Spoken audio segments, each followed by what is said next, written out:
So yesterday, till what slide did we cover? Because I forgot. I forgot, and I continued till 10:46 instead of stopping at 10. So probably Samta, you said you had to stop.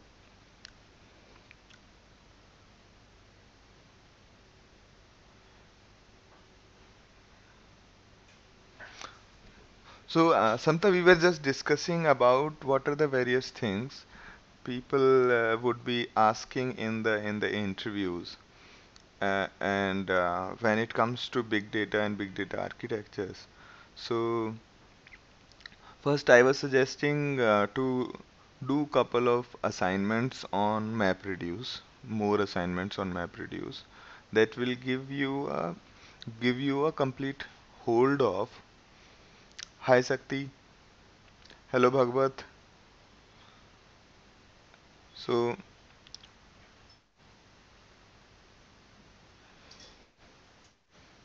mute, mute, mute, mute, mute. Okay. Hi Bhagwat, hi Sakti, hi Gaurav, and hi Samta. So I'm not sure if Umang and Shreya has messaged that she will not be joining. Umang, I'm not sure. Okay, Umang might join.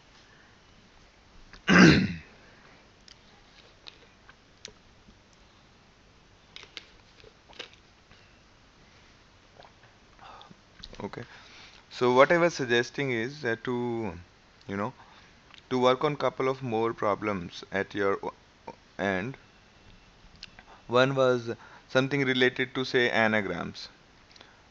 Say giving you are given a whole Wikipedia content, or say let's take a case of only the Enron file. So Enron has got emails and all that, a lot of content. In this content, you have to find what are the words which are anagrams. Anagrams is something like cat, act, tack. So which can be formed by twisting the words, twisting the letters of a word. Now, say if you have to do this, what are the things you're going to do? Okay. So one of the very important aspect of any big data problem is converting the problem statement to MapReduce. Second, understanding the architectures, various kinds of architectures which are there. Like in case of MongoDB, we have replica set, sharding, and then how do you configure these things. So those are the kind of things basically you should focus upon. Okay. So should we start our usual discussion? So yesterday I continued till 10:46, and I forgot that I had to stop at 10.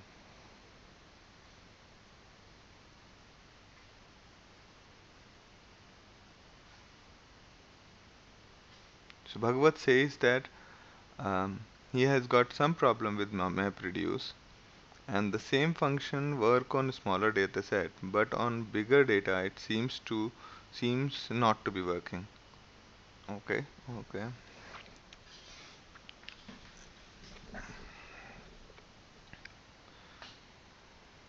okay. So why don't you you know share the email, and then I will put all the other people onto that conversation, and then we can try to look into what exactly it is, or we can discuss after this class.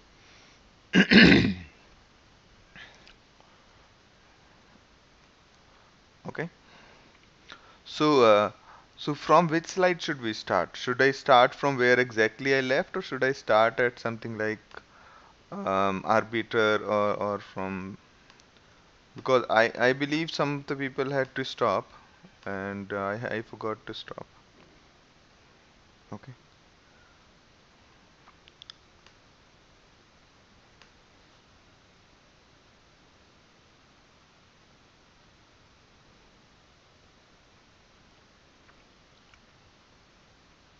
Okay.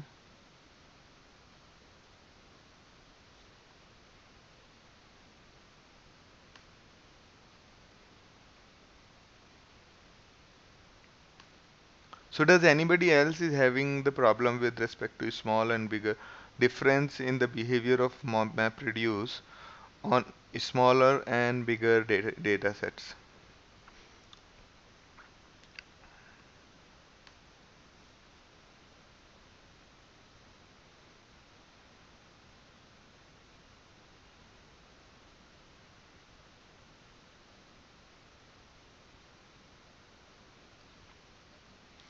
So Gaurav wants to discuss again the oplog part. Okay, okay. One of my map reduce took more than an hour to finish. Uh-oh. Okay, okay. So what is happening probably is its RAM is being hit, and all I need to do is basically just get a bigger server. Yesterday I found that you can get a bigger server without actually destroying the data, and I'll do that now. Okay, I'll just get a bigger server without destroying anything, and probably that would solve some problems. And maybe after this class we'll buy another server and do a load balancing.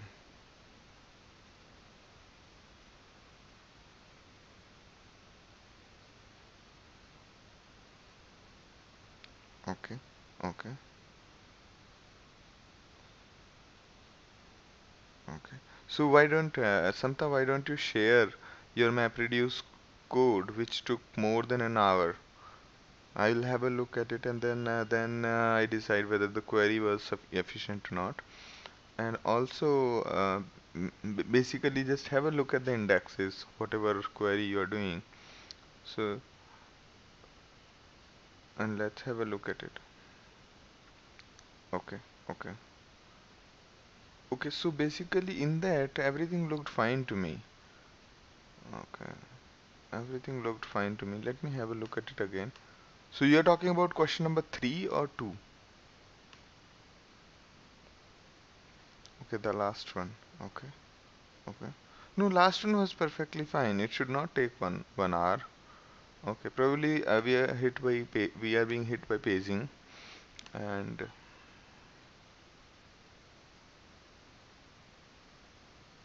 okay, okay, okay,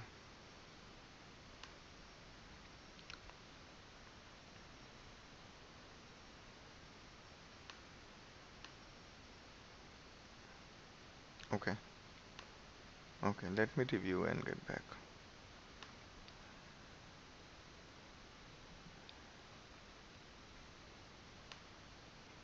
Okay. So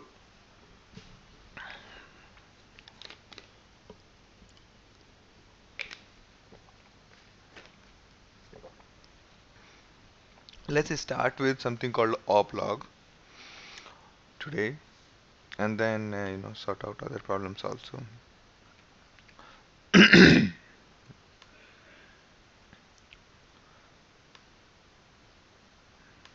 Okay. So you have got something called oplog. You can think of oplog as it's a huge collection in which each document is an operation, or we call it event entry, oplog entry. Okay, each document is an oplog entry, and this entry contains the description of the change. You make an insert, and MongoDB you hand it over to MongoDB primary.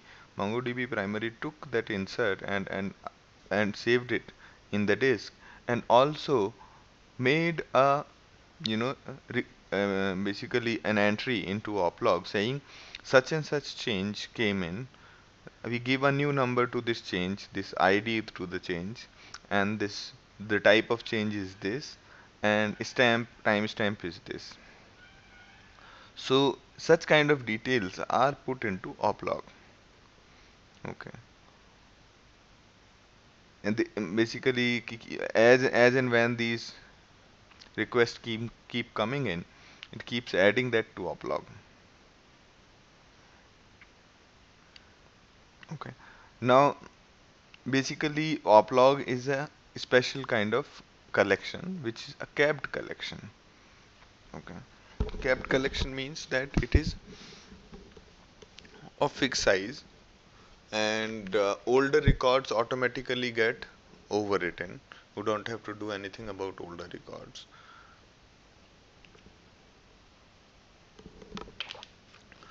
and that works very well.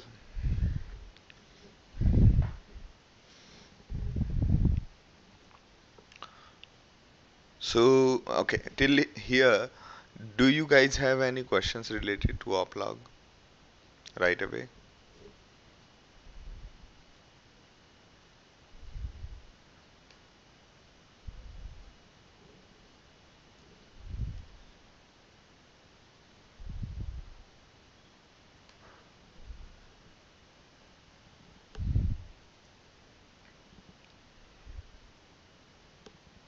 Okay, okay.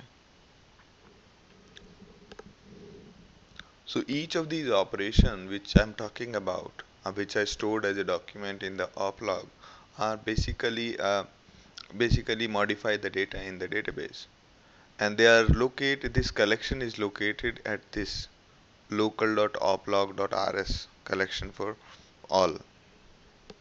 This is per machine basis, so every machine will have that. The secondaries ask the primary for the oplog entry, and or query the primary for the oplogs, and they keep on reading from it and make a note of till what point they have read. And next property of an oplog entry is that it is idempotent. No matter how many times a oplog entry is given to a secondary will only apply it once, and that is taken care by maintaining IDs and time stamps. If you have increasing order of IDs and you are only applying the next increasing number in the sequence, that means then you will never be able to, you will never fail. So say everybody is maintaining the ID of oplog, everybody is retaining a number saying I have applied oplog till nth number. Okay, so first one is saying I've applied till fourth, second one is saying I've applied till 10th, and third one is saying I've applied till fourth.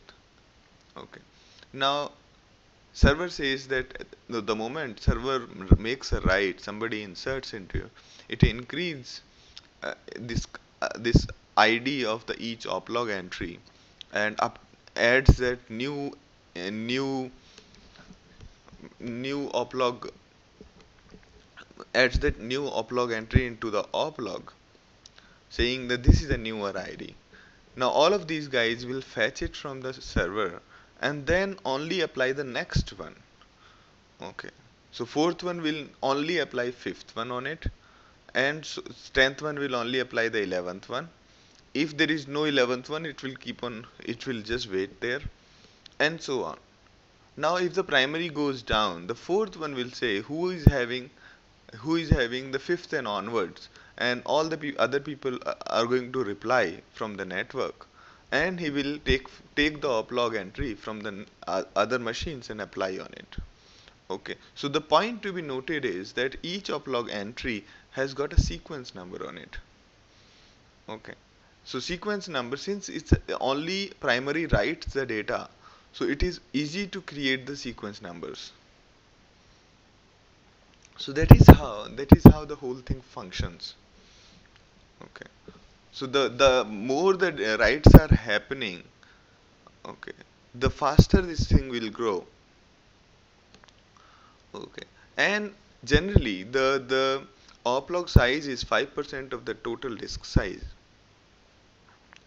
or total database size we have. Now what happens, sometimes this 5% number gives you strange results. So in the cases where your actual data is small, but the changes are faster. Okay, as I described yesterday, in certain cases you are just updating a single variable. Okay, so single variable is taking only hardly a few KB of your disk space, while the changes are happening to this, updates are happening to this single variable very frequently.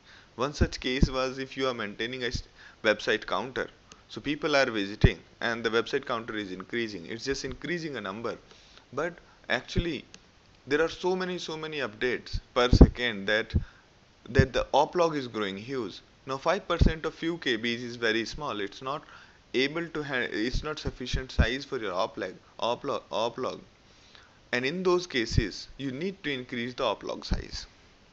Okay. Or in case you are updating and deleting at the same time, so your operations are huge, but in very simple words, in any circumstance when your operations are huge and the actual data is small, you might have to change the oplog size. Okay, so I hope I explained it. Now let me see your questions. You have any questions right now?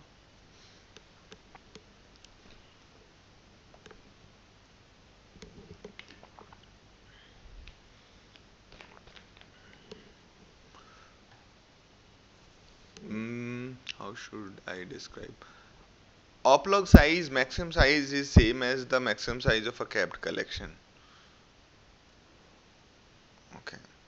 And I'm not sure what is the maximum size of capped collection.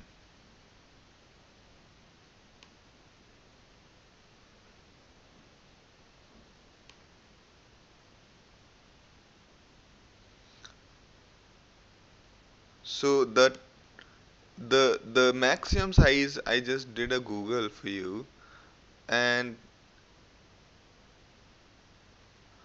it should be less than 2 to the power 32 documents, which is not actually great.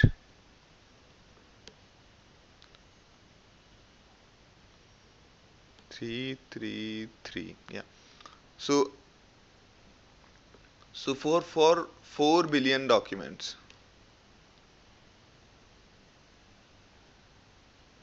4 billion documents.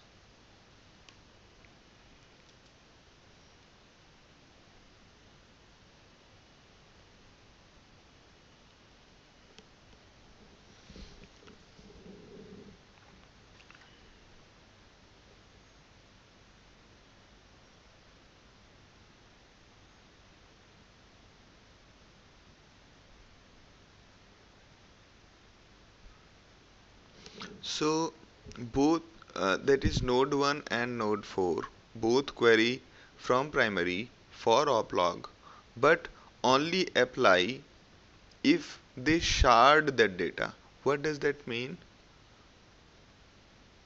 They only apply if these operations are not missing anything in between. Okay. So if I have a fourth operation and I'm not getting 5 from anybody, I'll not apply it. It will create a great inconsistency. And if that happens, I will just locate the primary and start the copying the document. So it cannot happen that the next sequence number nobody is having.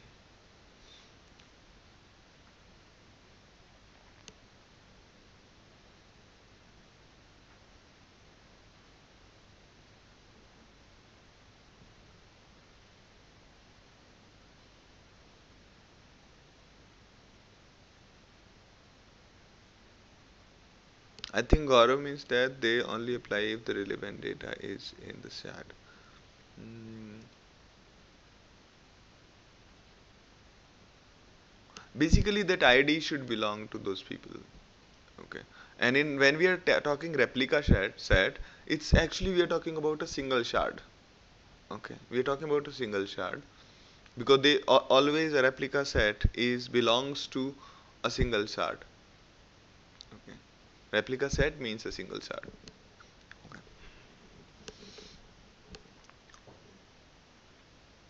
So of course they will have the same data. So okay. I'm still not able to get the question. So did you get the answer? Because I'm not able to get the question yet.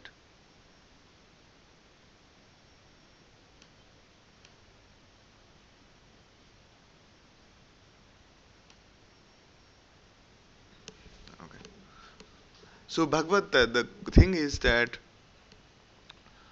we need to know the architectures on how these distributed systems work, and there's a lot of innovation in this area.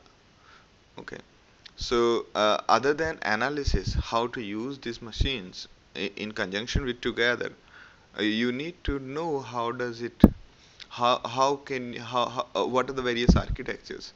As you see in the HDFS, Hadoop, there is a different architecture. Here there is a different. So it's better that we know all of these parts at least to some degree of extent. Okay. So carrying on.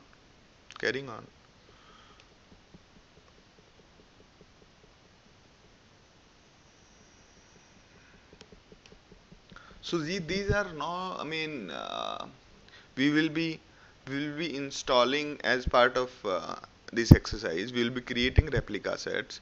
We'll creating primaries. We'll be creating secondaries, and then we'll boot up our whole network. That's what we will do today in the second section of the exercise. Okay, that is the second part of the class, other than replication and sharding. Okay, so I will have to move a bit faster today before I end up with my half session, but not at the cost of missing the discussion, because we can anyway, if things are not going to finish, we can again schedule another extra class and then have it. Okay, so not to worry about that. Okay, so no, I mean, okay, I will not move fast, I'll just move at the right pace. So other thing with replica set members is secondary members. So as we said, secondary members are nothing but a node which can become primary, but is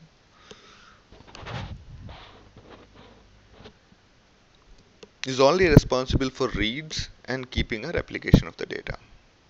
Secondary members talk to each other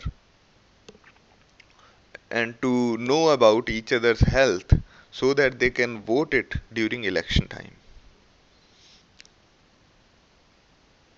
And the secondary members take the data from primary and apply the oplog synchronously. And we have replica set members and called arbiter, and arbiter doesn't have a copy of data. The sole role is to solve the tie in election.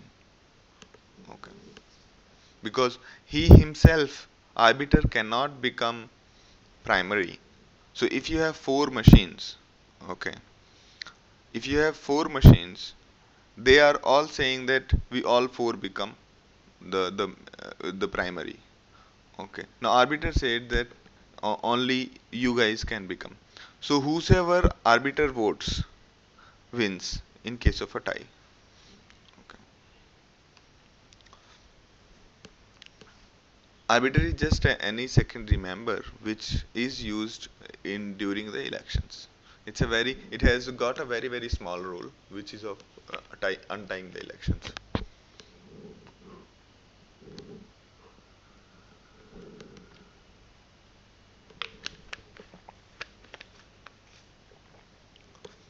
Then we have something called priority zero. Priority zero can never become primary, though it gives the reads. In elections, priority zero is never voted for, and hence it never becomes primary. The sole reason is to keep a backup copy of data and provides the reads.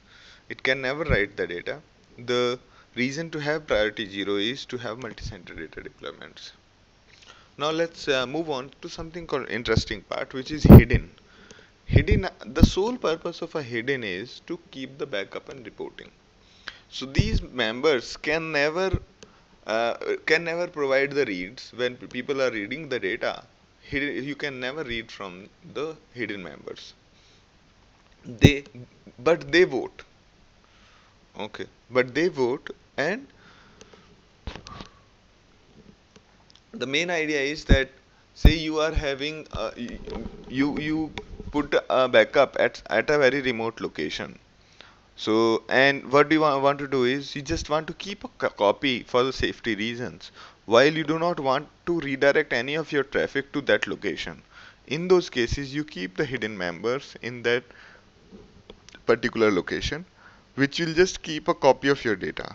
In case your data center burns down, this guy is having your complete data. Okay.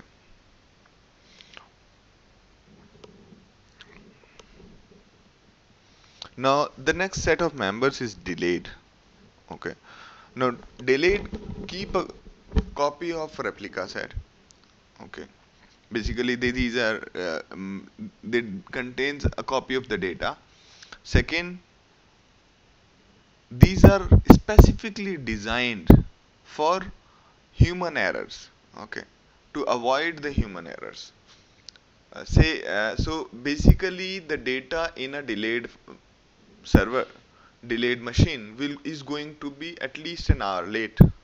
Say we configured our delayed member to keep at least 1 hour old data, which means that the mistake that happened during this 1 hour, we can forego those things.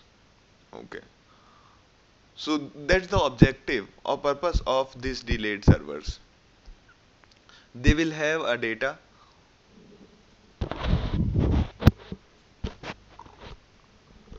which is older. Okay, which is older.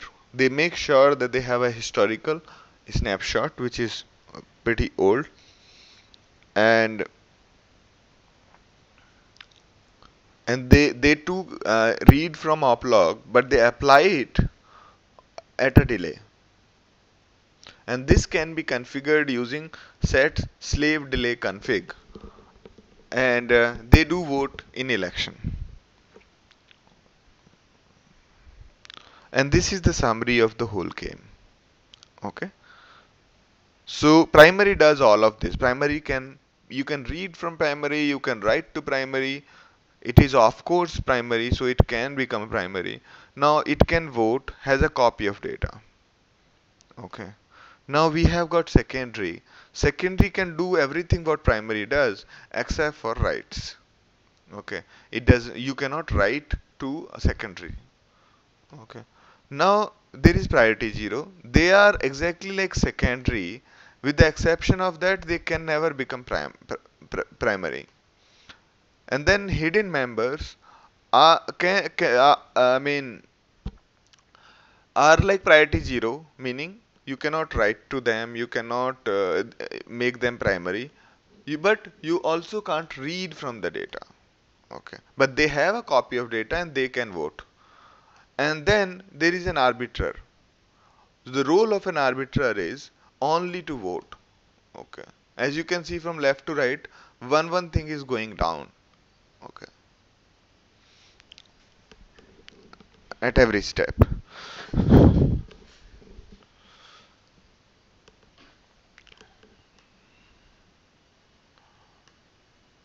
So this slide will help you quickly, remember. The only thing it doesn't have is delayed.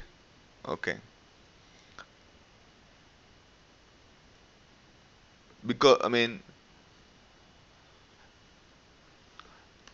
delayed is supposed to be here, which is similar to hidden except for the older data. Okay. So delayed and hidden is similar. Okay. Delayed is supposed to be priority 0 and hidden because it has got older data. You do not want it to either become primary, nor you want to serve it reads. Okay. So that's what it was about. So okay.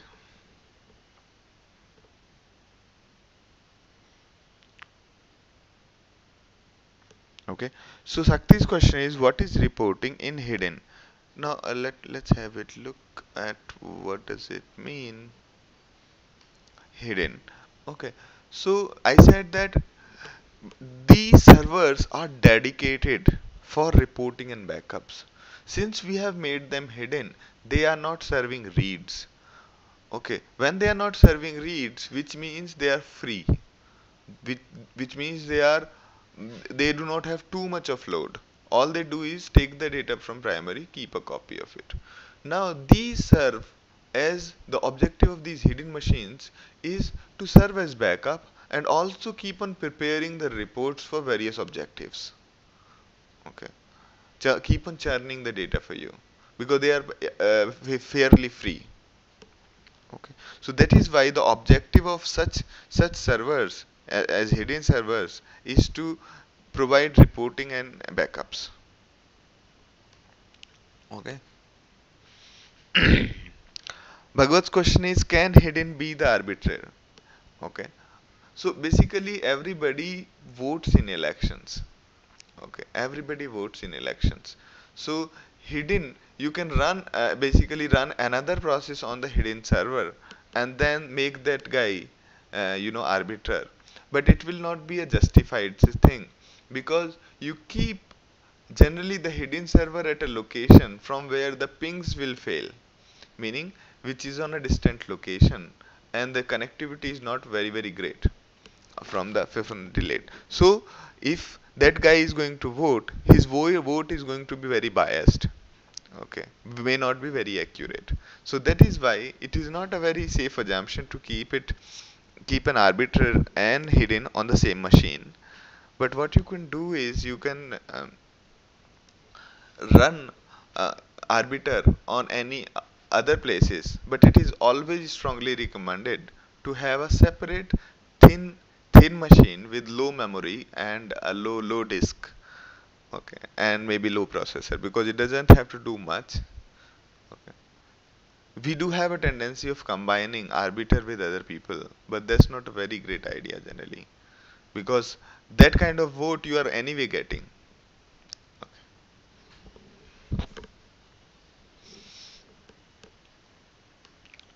So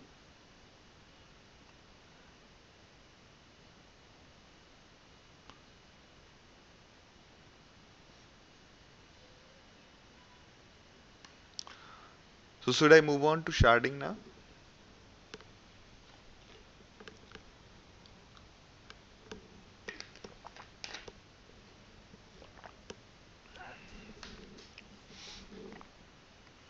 Okay.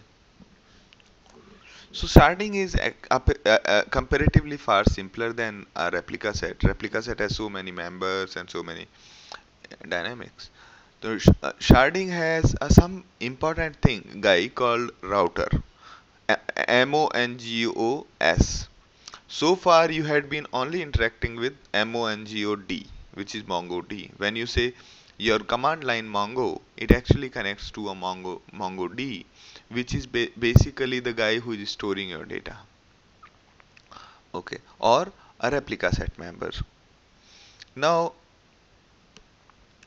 now when you have to create a larger clusters, all you have to do is divide the data, and the division of the data is the duty of Mongo S. Okay, so Mongo S is the guy who does the routing for you, and the way it does is Mongo S has no state. Okay, so which means that you can have hundreds of Mongo S in parallel. Okay, and what it will do is it will ask config server, okay, where is this data, and config server will tell you the machine name on which the data is there. And when it is storing the data, it will inform config server that this data is in this shard. Okay, a shard is also a replica set, and if there is a single machine in a replica set, the shard will only consist of a single MongoD. Okay, so when we talked about here all of these five members, primary, secondary, priority, zero, hidden, and arbiter, is basically a MongoD. MongoD is running on it. So we run MongoD and say, hey, now you are primary, you are secondary, you are priority 0, and you are hidden, and you are arbiter, or you are delayed. So we run one we run MongoD on all these machines with different configs. Similarly, here you have MongoS. MongoS is the guy who you are going to talk to later on when you query. So your command line right now connects to MongoD, right? Later on, when you have a sharding enabled, your command line is going to connect to the router. Okay, and router is going to do to take your query to the correct shard based on what kind of data are you asking for. Okay, so the bigger role of a router or Mongo S is understanding your query and then combining and deciding which server the query has to go, or how does it combine all of the things together. So Mongo S is also a server, a process which is similar to what is MongoD, with the difference that it divides your data and stores your config into config servers. Okay. So since I have already covered sharding, I actually moved a step ahead. So sharding is storing data across multiple machines. We have 1 terabyte of data. We store it in shard A, shard B, uh, and a single collection. Collection is the basic unit of division of data. So if you are trying to store 1 terabyte uh, of data into a collection, you can do this way. And this diagram is a little bit incorrect because uh, collection does not basically, okay, so a document is a limited size, but collection can have many documents. So say collection 1 is got 1 terabyte of data size, and we say we have four machines on which it has to be four machines in the shard, in four shards basically. On each shard 256 GB is going to go. Okay, and that is how it is divided. So keys from 1 to 10 are going to be in one shard, and 11 to 20 are going to be another, and so on. Okay, so based on the keys the sharding happens. This also, other than providing you a huge storage, it also gives you high throughput, because the more the machines, the more you can divide the traffic onto multiple machines so that your single machine is not being hit. Okay, this is the only way of doing a horizontal scaling. Horizontal scaling means instead of upgrading a hardware, we are adding more cheaper hardware onto the network. Okay, so you can see this diagram on the left hand side. It says that collection 1 is existing on two shards, while collection 2, which is smaller, is just existing on first shard. And this division, what documents are going to go in which machine, is decided based on your key. As we know that there is an ID for each collection, and that ID is the key for division of data, right? So you to split, and this is the primary reason. This is exactly the primary reason why every document is supposed to have an ID. Okay, so that the data can be divided upon our wish. Okay, had there been no identifier, had there been no unique identifier to a document, it would become impossible to divide and move the data from one machine to another machine, or have without having a all sorts of data problems like duplicate data and missing data. And also, if you have no identifier, how are you going to locate which data is on what machine? And since ID can be generated as well as ID can be specified by you, if you are not making the ID uniform, then you are going to mess up everything. Okay. As the example given earlier also, if you're making the ID as say names of people, okay, and then storing the data. Now there are high chances that the names are going to be, you know, starting with T, S, E, these alphabets, the names are going to be higher, and hence the data may not be uniform. Okay. So while selecting an ID for the document, be very very careful. Okay. Selecting ID as in selecting the ID on which the sharding is going to happen. Need to be very careful. Okay, because while you shard a collection, when we say, hey MongoS, shard this collection. Now what MongoS will do will also ask you on what ID should I shard, and then you say that shard it on this basis, this particular ID. And if you specify an ID which is not uniform, then you are going to be in a difficult situation, because some of your servers will be overloaded while some of your servers are underloaded. And that is why people came up with index called hashed. Okay, index called hashed, in which instead of having straight away name to key value, key mapping, name to ID mapping, you will have hashed value, so that it is fairly randomized.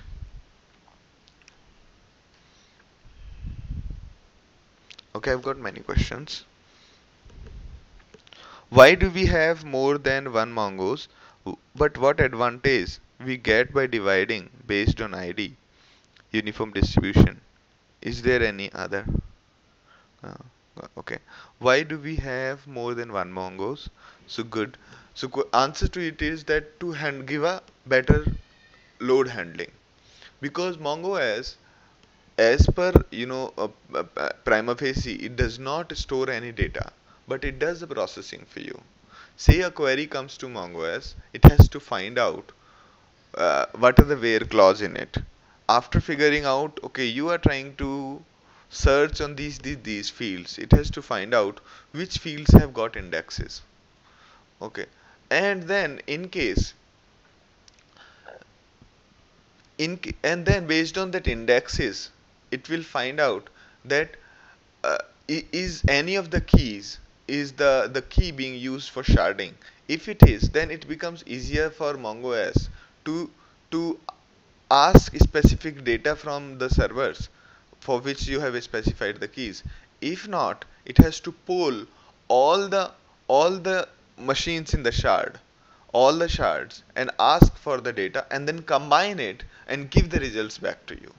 So MongoS has got a big duty to do, and that is why when your querying becomes complex and your querying is you are not able to query based on ID of the shard, then then you will have to add one more machine into the shard, one more machine as MongoS, and to load balance your queries. Okay. And while you are querying, you can say that we have got basically the client driver provides you this facility of supporting multiple MongoS for one setup. Okay.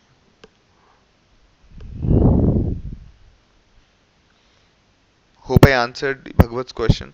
Okay, but what advantage we get by dividing based on ID? Okay, you will get this answer in this slide, which I am going to talk next.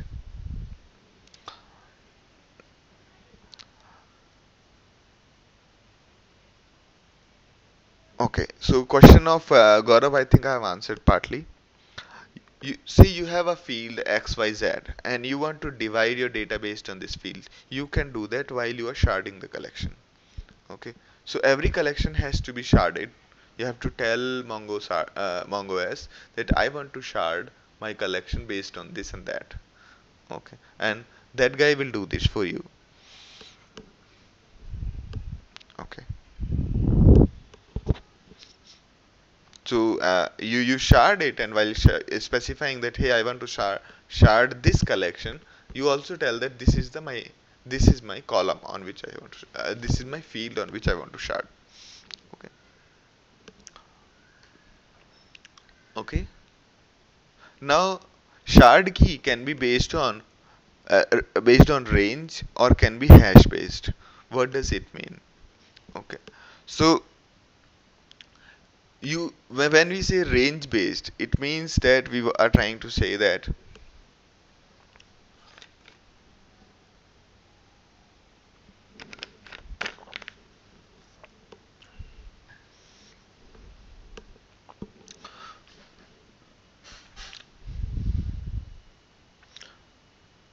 okay.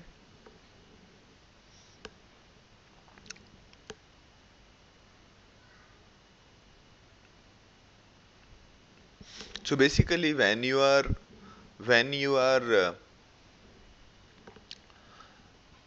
storing a simple integer, you have a number which is unique and it is in increasing order. You want to create your collection based on this number.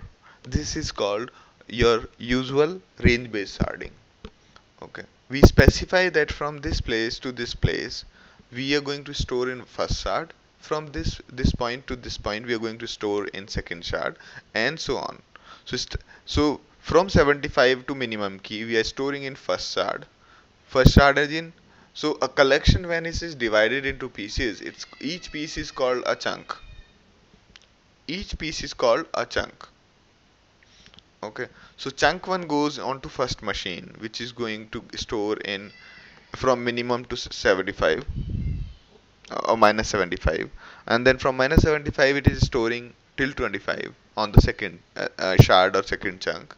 Second chunk is being stored on the second shard, and the other and so on. Okay.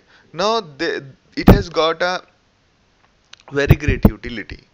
When you are saying I want results from 30 to 100, you can MongoS will directly go to the shard number 3 on which the chunk 3 is stored and quickly get you the data.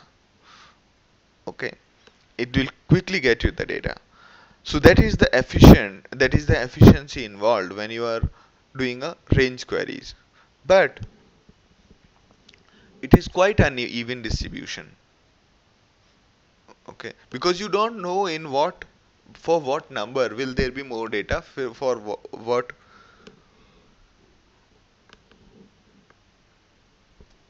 So you will end up having uneven distribution if your data is not evenly placed with respect to these IDs.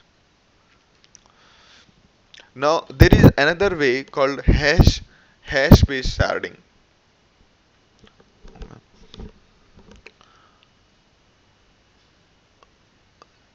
What it does is it converts your number into sort of another sequence of letter bytes which doesn't look like your number. Okay, and it's fairly randomized form in which that if it is starting with a, it means that there is no way to predict what was your original number from the hash value. Okay, and it is made sure that the output that's generated by hash is fairly uniform distributed. Okay, so if you have 25 and 26, so 26 can go onto the chunk 4 while 25 is on chunk first, and 27 can go to chunk 3. So that is the role of hashed function. Okay, that is the role of a hash function. It basically converts your number or converts your value into some other value which is fairly randomly distributed. It is not biased towards a it will start, more of these numbers will start from A, more of these numbers will start from B, that sort of thing. So hash value, whenever we write a hash function, it has to be fairly random.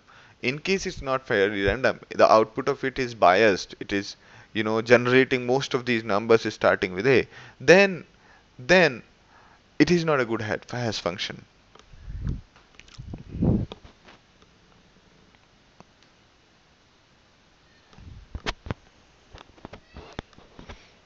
Okay, so this is hash based sharding.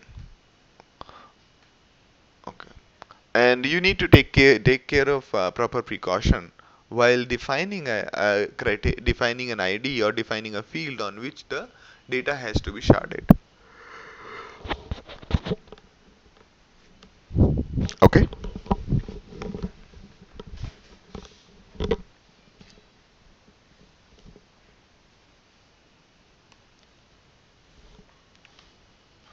Now the other role which is very important is, what if what if we add more server? The whole premise of having MongoDB or having such system is such that we can add or remove the hardware at any moment of time. Okay, removing hardware as in something goes wrong on the machine, or we just don't need this particular machine and has to be given away. In those cases, what does MongoDB does?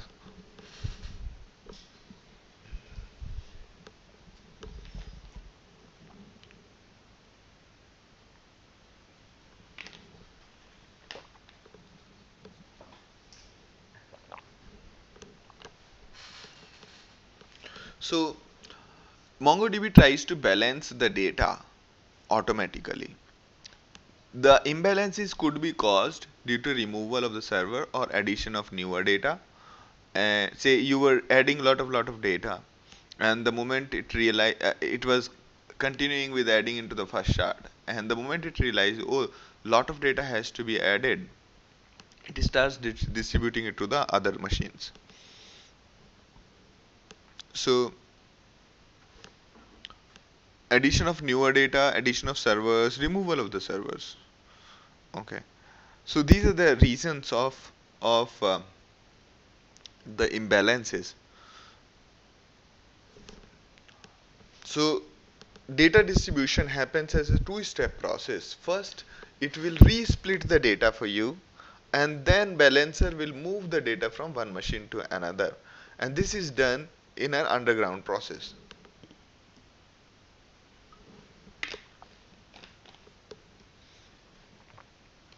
Yeah. So splitting is, so you have got 64 MB stored in shard A. Okay. So first, and you have got one more machine. Now we have got shard B also. So what it will do in the first step is it will split the collection into half. Okay. And then, but does not migrate yet. Okay. It does not involve moving of any data. So first step is split the data into two parts. Then balancing will start. Balancing will start moving the chunk from one place to another. And the division of chunk is happens in a way that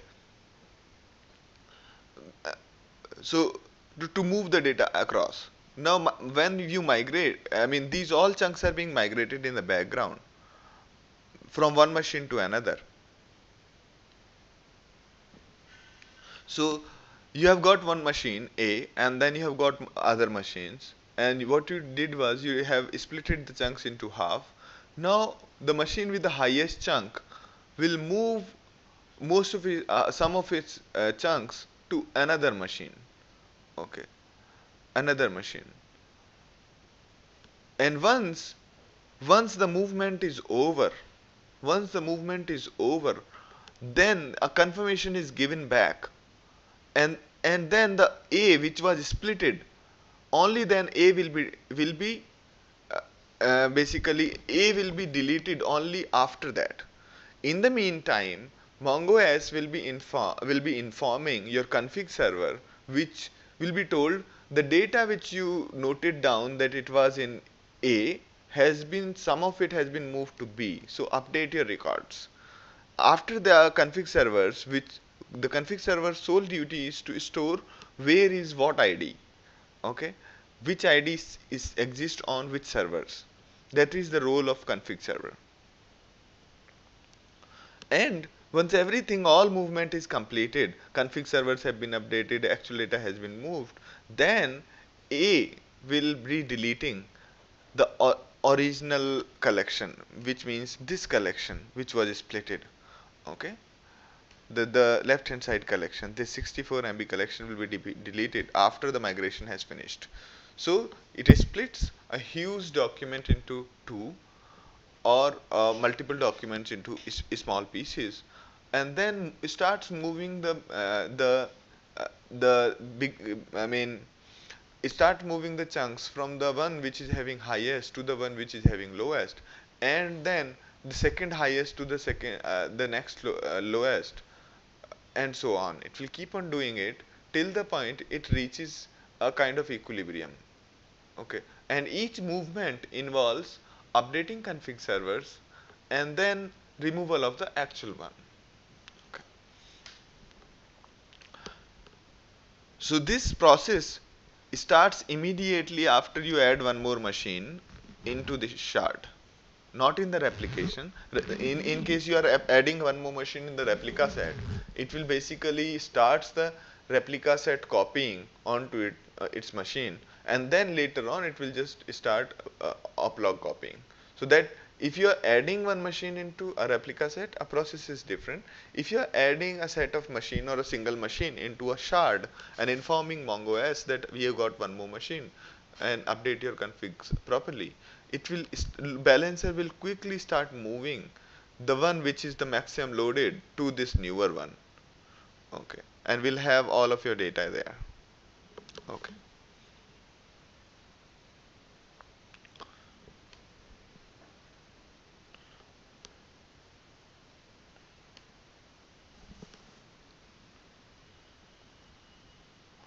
Okay, do we write it or Mongo does it? So Mongo does it by itself. Okay, Mongo does it by itself, but you need to know. The only thing is that when balancing is happening, it starts immediately. It takes some time. It takes some time. Okay, and it's fairly consistent. I've tested this aspect. So do you have any questions to me right now?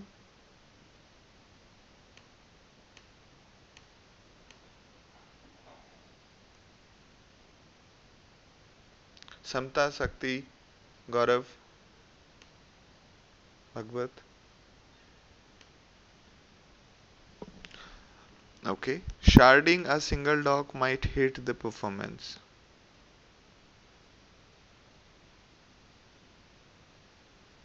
Right. So Samta, that's a very good point. And people do it using the low activity period. But the thing is that addition of SARD is okay. But what if one of your machine has gone down? Okay. In those cases, you have to quickly add more machines. Balancing does hit performance because it has to split. The guy who was busy in reading and writing the customer data is now busy in movement of the data, and your network gets busy. So it's actually is an intensive process.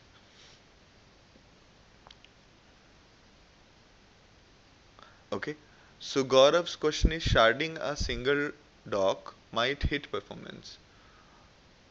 Ooh, okay, so let's think about alternatives. Think about alternatives.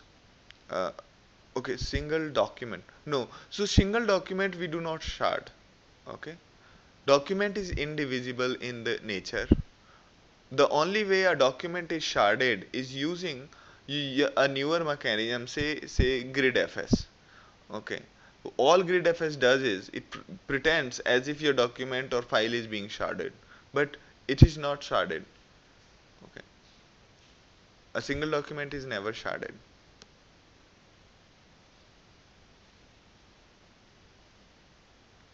Meaning sharding means we are dividing one doc in two shards. No, that's not possible because the doc, the way it happens is that the division of a single doc when it happens is based on the ID. Okay, and two IDs cannot exist on different servers. So a doc is never divided into pieces. Okay, the only way it is divided is when you use gridfs and say I want to store this binary blob. So gridfs will do will create multiple docs for a single file. Okay, and then it will divide it into pieces and create multiple docs with the config that this this piece exists there, this piece exists in this document. Okay, but a doc is never divided.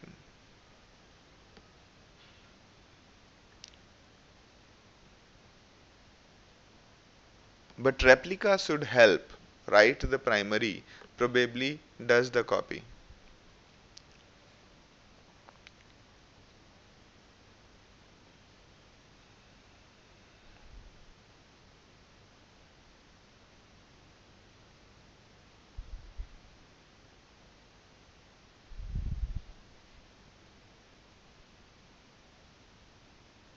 Right, right. So performance of read, performance of read or write, both are assisted by the shards as well, other than the replica set.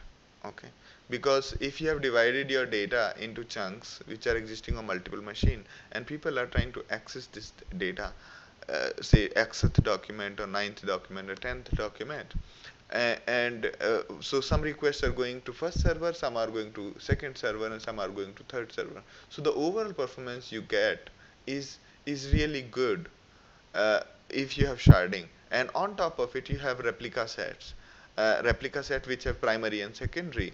So when a request is coming on the first shard for a document, and whatever is I mean, there further the reads will be divided, so you get a huge performance is actually multiplied by number of total machines. Okay,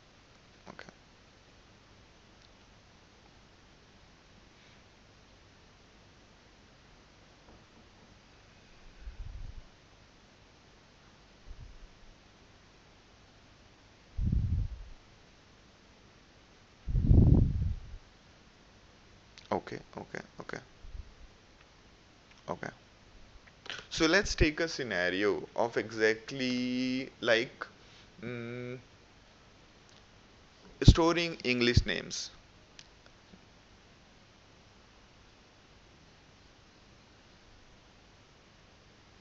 Okay, let me have a look at first finish Bhagwat's question.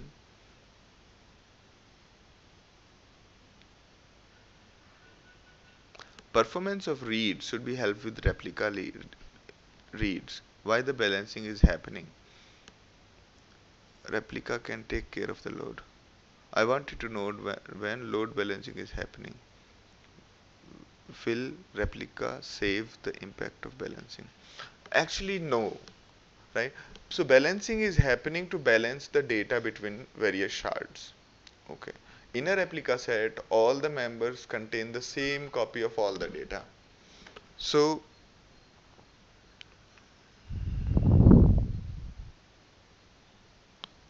okay.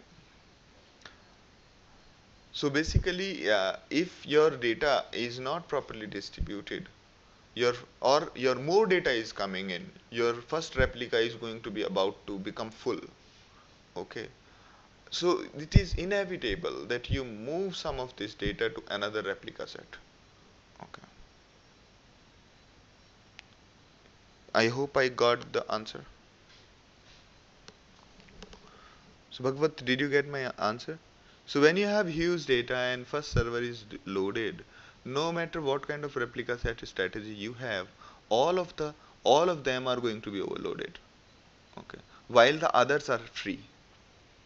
So the only way to do that is to free up some of these the free up a replica set is to take some of this data and move to somewhere else.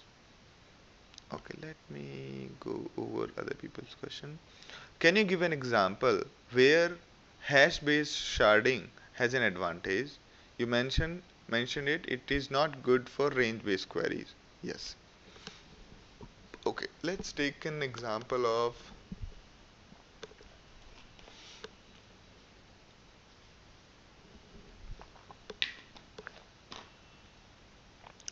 So you are a builder. You are building a system like say Facebook.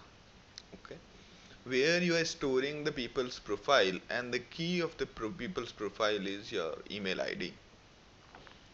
Now, do you think that email ID's distribution, the let's say first letter of all email IDs, do you think the first letter of email ID is going to be equally distributed amongst letters?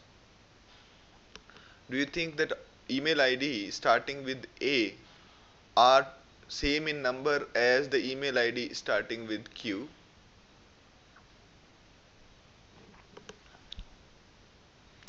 right? So if you said that okay, my key is email ID, there are high chances with the way the MongoDB works is that it divides this range, the total range into buckets, into shards. Now what will happen is the letters which are too frequent, the email ID whose starting point is too frequent, which are closer to each other, then some of the shards are going to be extremely heavily loaded while others are free. The one which is supposed to handle the Q thing or Z or Y or W are going to be fairly free, and this becomes a very big issue. This becomes a very big issue. So instead of using email ID directly, what you do is you hash email ID. Hashing email ID is converting into some other form. Say you come up with a hash formula saying let us just do basically take email ID, move and then sort the email ID characters and append the sorted character list before the email ID. Okay. Now this sorting might be your fairly okay, but look at from other perspective. The letter frequency is going to be a problem. The frequency of various letters in English language is very different, is not uniform. So that is why people have come up mathematically by using certain ways such as MD5 checksum. So MD5 checksum, what it does is no matter what your input is, it will produce you a smaller ID. So that way you can append a hashed value to a email ID and have your really good uniform ID. Okay. So and then but if you create a hash number, it is going to be fairly random, fairly distributed. Okay. So the values starting with A might go to might become something like ZXY, while the another value which is starting with AB might become PQR, so and so on. So which makes it heavily uniform, and I mean the way hash functions are generally created is the function will generate values which are uniformly distributed across all the buckets. Okay, great. So hope I am able to explain it. Hope I am able to explain it. This takes a bit of time to understand what does the hash function in general do. So I'll show you if you have let me just see if I can demonstrate you.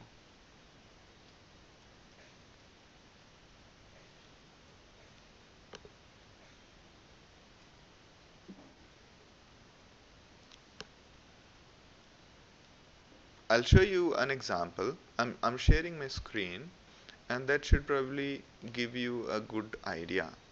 Let us take a look at a hash function provided by universally known I mean mostly the hash functions are provided by various mathematicians.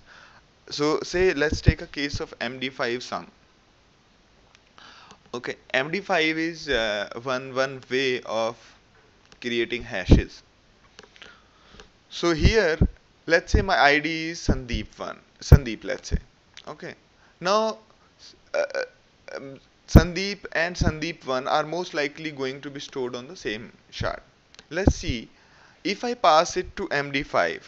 MD5 is going to take this input as Sandeep and going to produce a hash for you. So can you see my screen?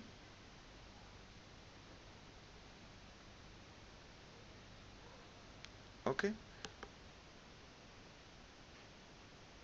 Now you see this ID which starts with D6470488. Okay, and let's say I add one character to it, Sandeep 1. Okay, now the ID which is going to get generated, the MD5 checksum, the hash value which is going to get generated is going to be totally random. Okay, there is no way to but every time it will not be different, it will be same. Okay, it will be same, right?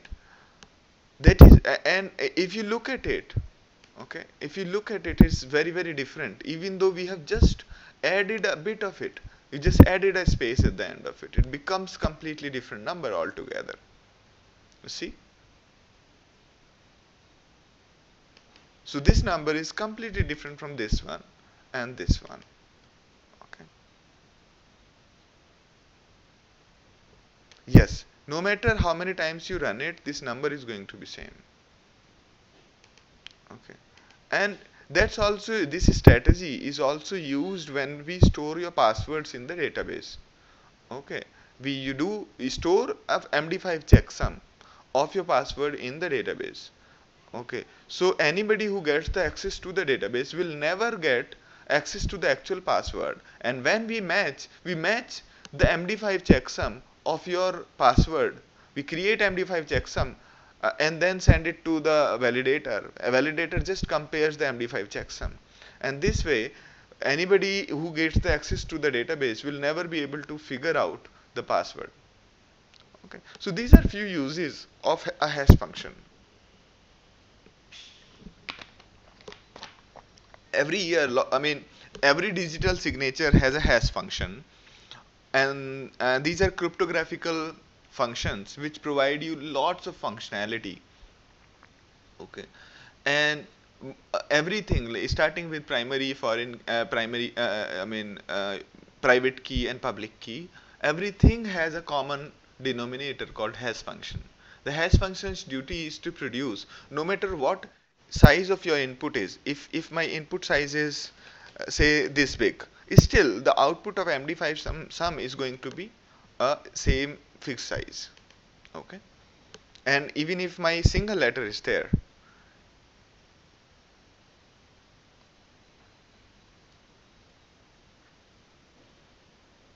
see I have got single letter, then also the size is going to be same. So this makes it a very very uniform distribution irrespective of your input size, input behavior. Okay, so I hope was able to explain to you the objective of these things.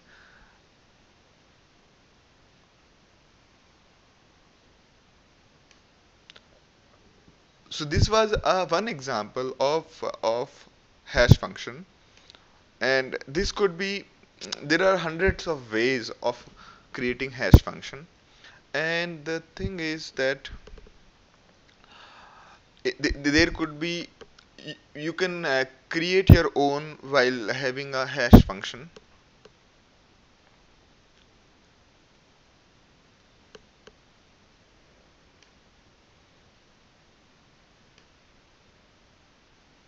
Okay, any other question you have?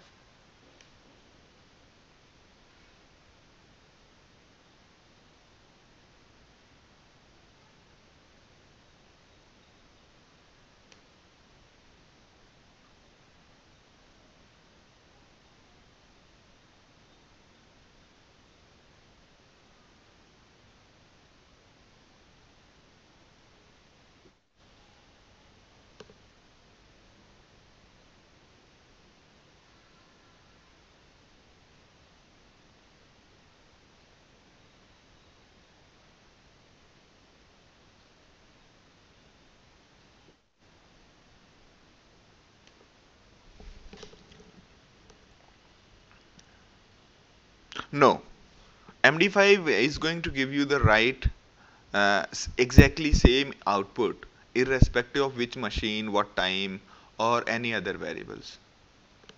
Okay, it's not random, it is just a translation of your input to some other value which has got a fixed size, and it's not possible to predict, to do a reverse. Looking at MD5 sum, you cannot go back to your actual one. So MD5 sum is a cryptographic hash. Okay, these are the properties of cryptographic hash. But in general, a hash, the duty of a hash is take input and generate another output which is fairly distributed in nature. Okay, it should not have a bias towards the a particular uh, input area or input range.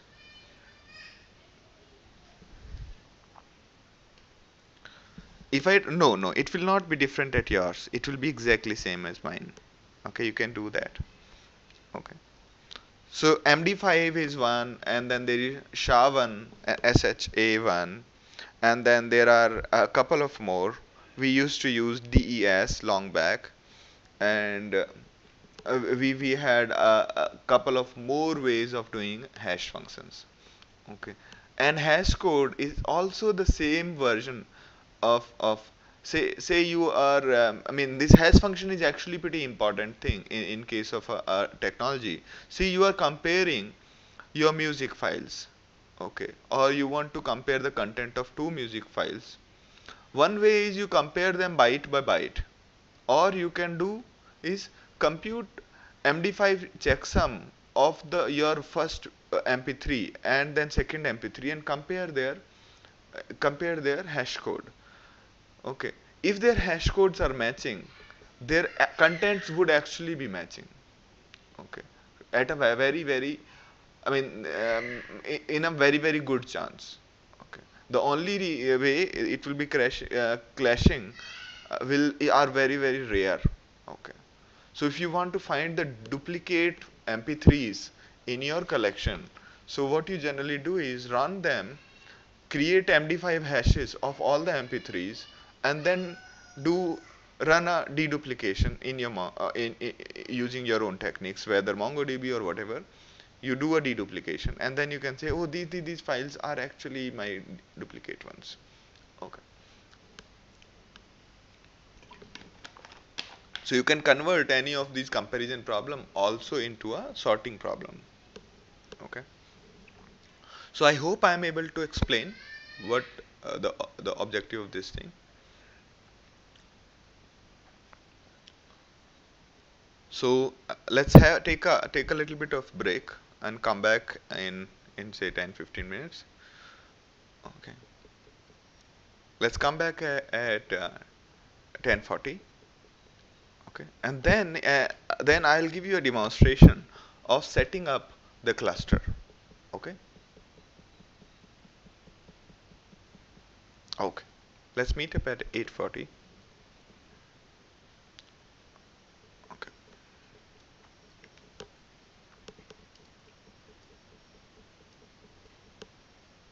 is that okay with you guys?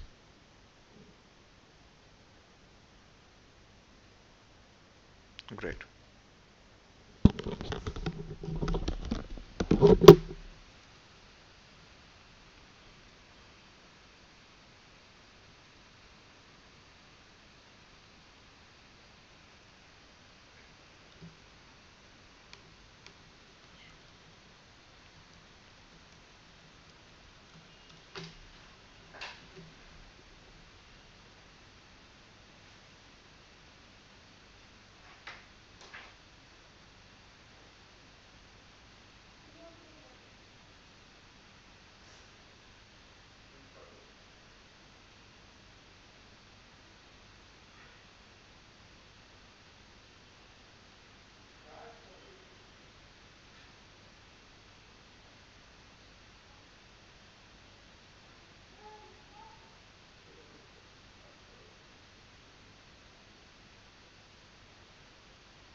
Hi guys, I'm back.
Oh, great, great, great. I found it.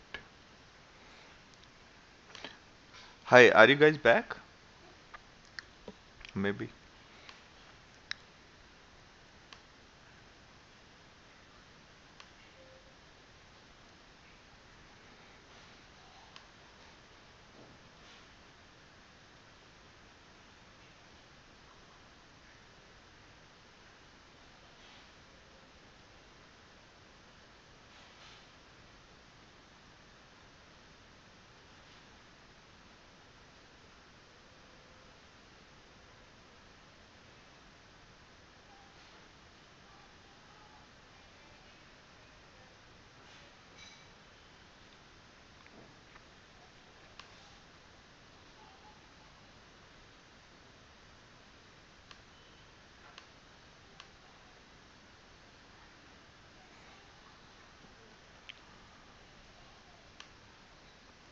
Great.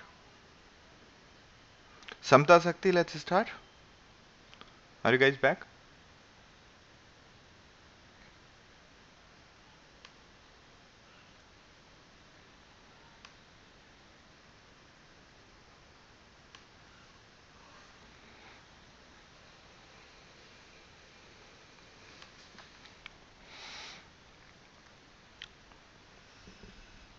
Okay. Can you hear me? Sakti is back.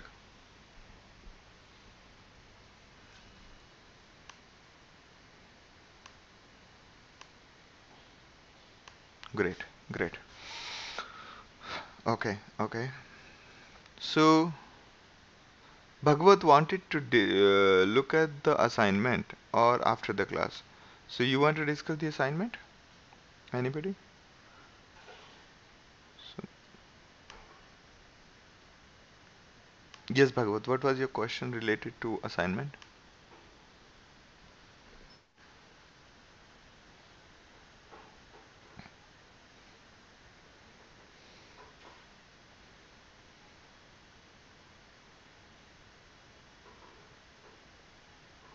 Mm-hmm, mm-hmm. Okay, okay. Yeah.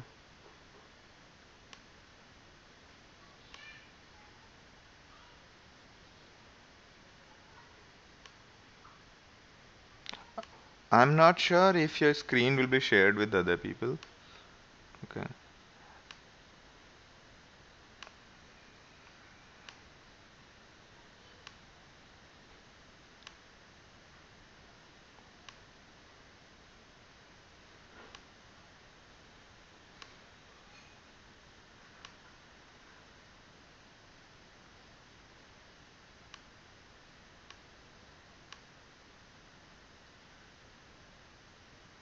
okay, okay. Right, right, right.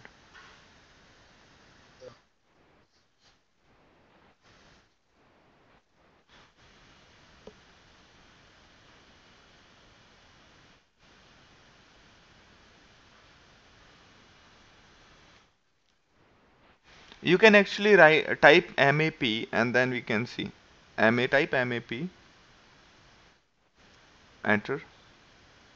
So, okay. and also yeah. So you have got function where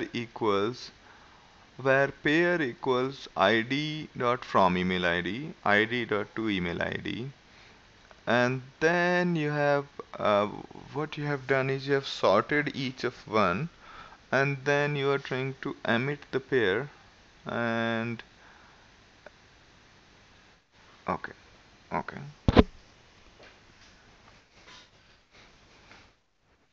Mm-hmm.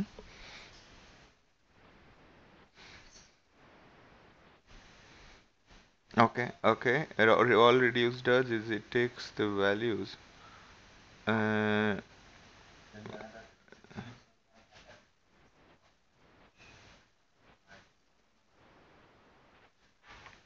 mm-hmm.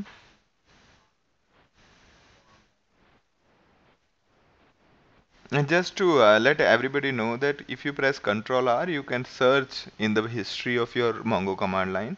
But what I found is what Gaurav was suggesting. Gaurav was using a tool called Mongo something. RoboMongo. RoboMongo was really nice. Yeah. Okay. Okay. So just let's go to the command line. Okay. So, I mean, you can search in the command line in the reverse by pressing Control R. If you say Control U, it will clean everything before your cursor. Control K is for killing everything after the current character, meaning everything on the right hand side of the cursor will get deleted. Press Control W to delete a word. Okay. So these are few shortcuts. So you have Control R, which goes in the back history, and you have Control U, which deletes the data, which you have Control key.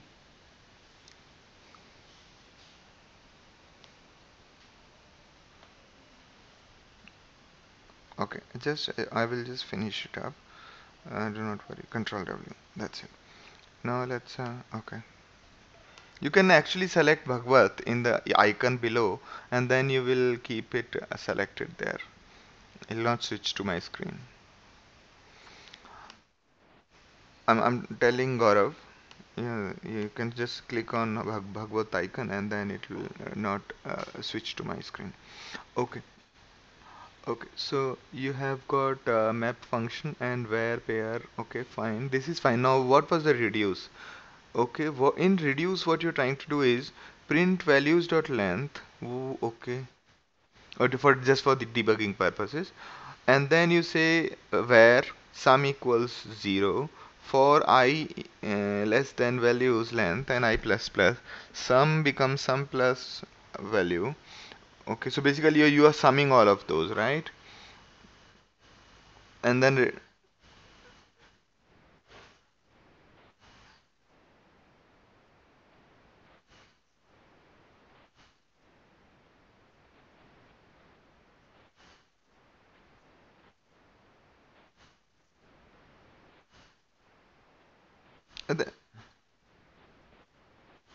right, right. So what was the point? What was the problem you were talking about?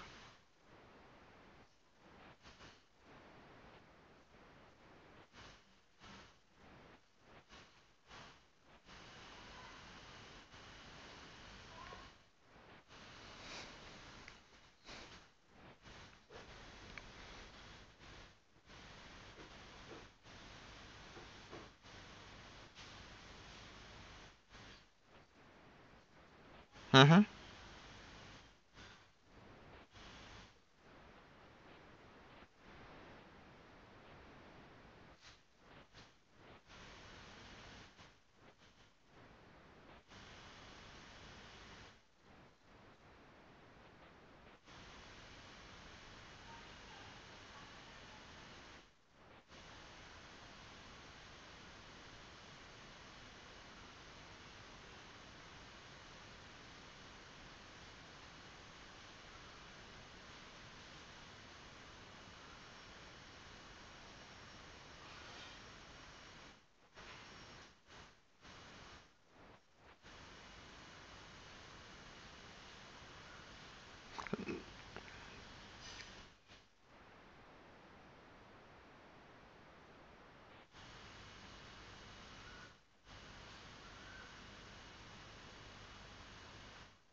Okay. Okay.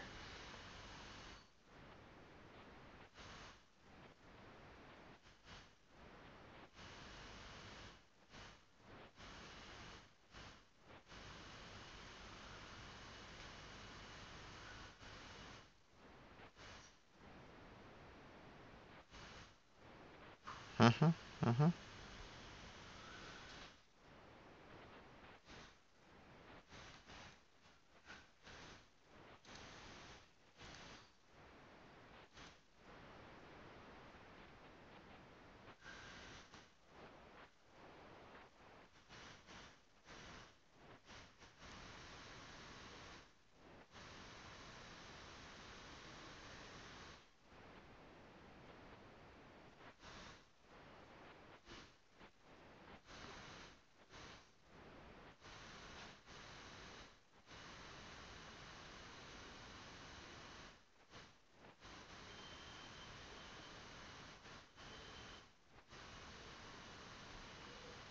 So what was the problem?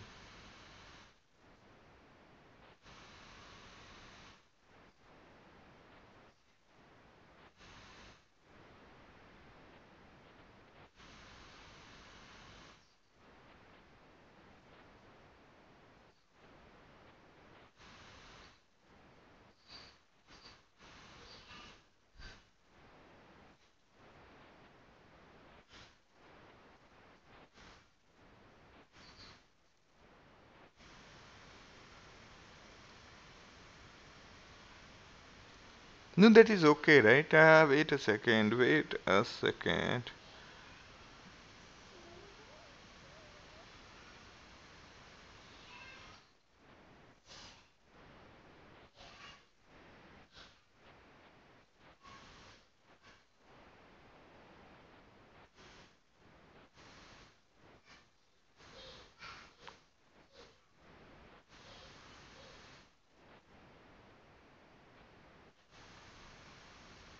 Okay, okay, okay, okay, okay. So let me also understand. Let me also understand. So, what is your input? Basically, you are running from to db dot map reduce and then map and reduce, and then your map reduce output is map reduce.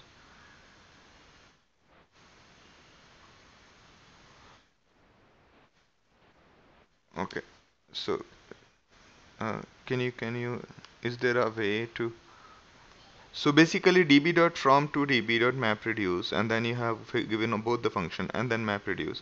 And so what is there in the from to db?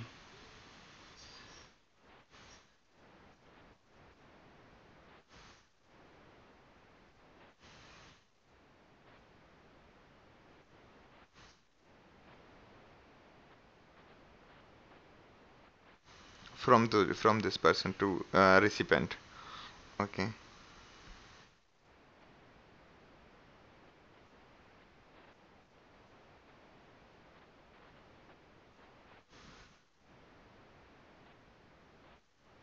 Mm-hmm.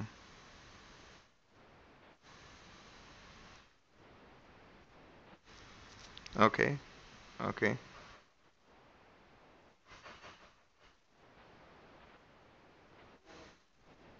Okay. Okay. Okay. Can you do one thing? Instead of having this as an array, the ID as an array, okay. I'm not very comfortable with an array as ID because MongoDB has not officially said that you can have array as ID. Okay. Could you make it an object? Okay. Object as in first colon the first value, comma second colon the second value, and that's it. That should do.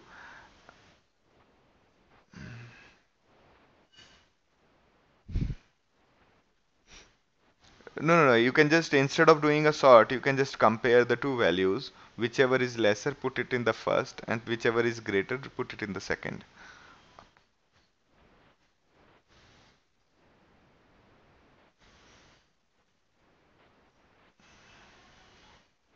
Hmm. No, you also put the keys also in front of both.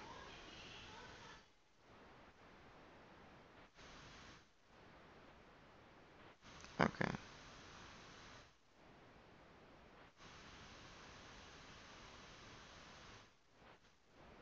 swap the values. That's it.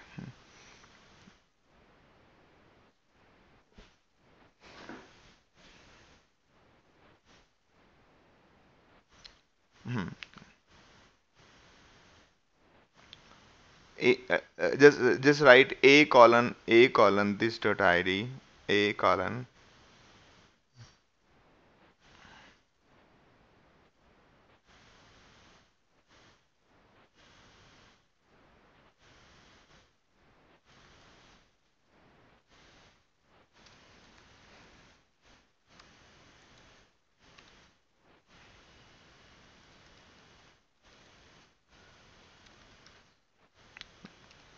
You have to.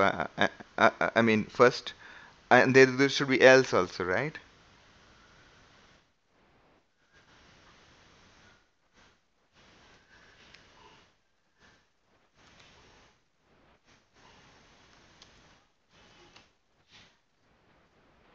Right.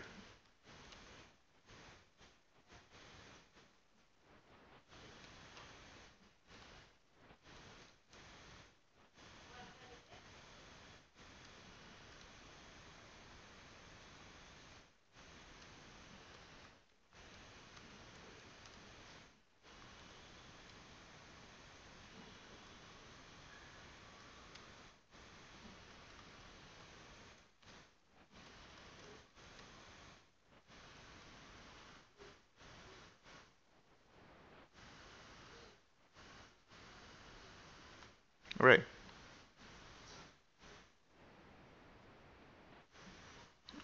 What you have done in the reduce. Right. Right. That's true.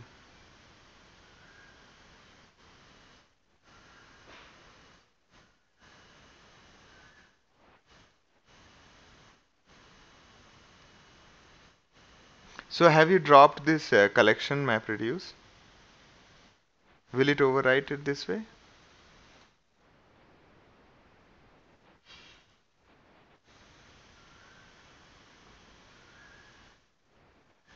Okay. Okay.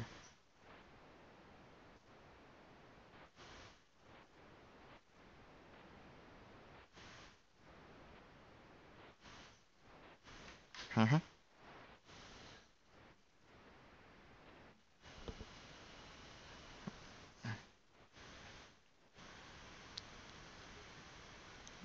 Map reduce it to do.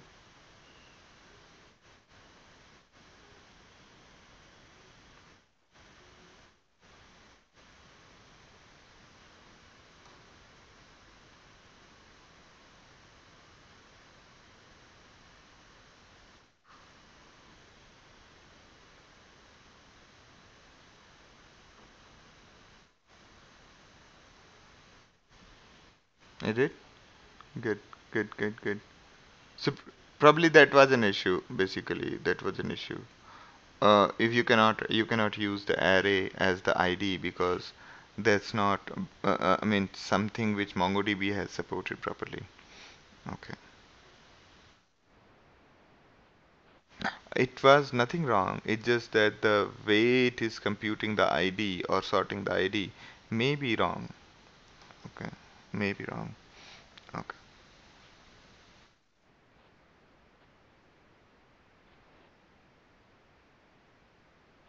Mm-hmm. Mm-hmm. Mm-hmm. Mm-hmm. Mm-hmm. Mm-hmm. Right, right, right. Right.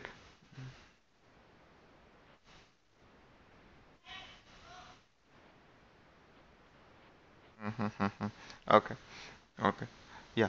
So hope everybody else is on the same page what we just discussed. So you can actually unshare your screen now.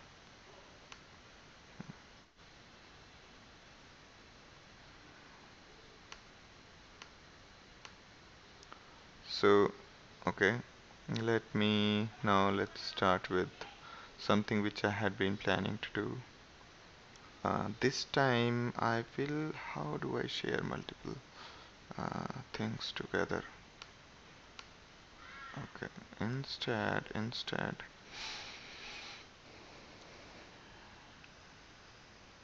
can I just insert?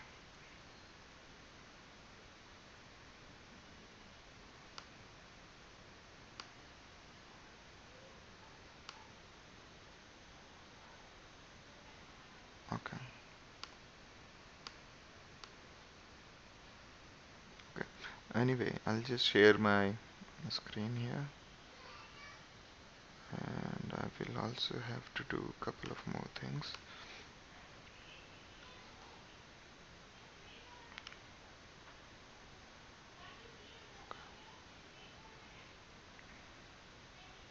Okay, great.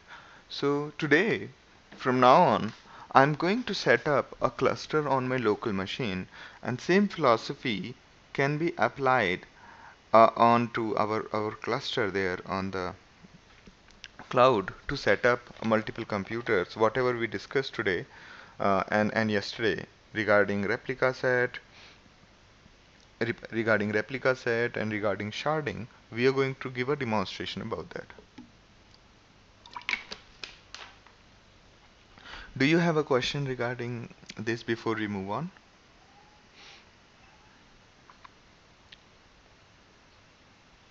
Okay, okay. Let's move on then. Uh, Anybody else? If anybody having question, let me know. So I'm going to share one of the diagrams. I think it will be best if I just share the whole screen.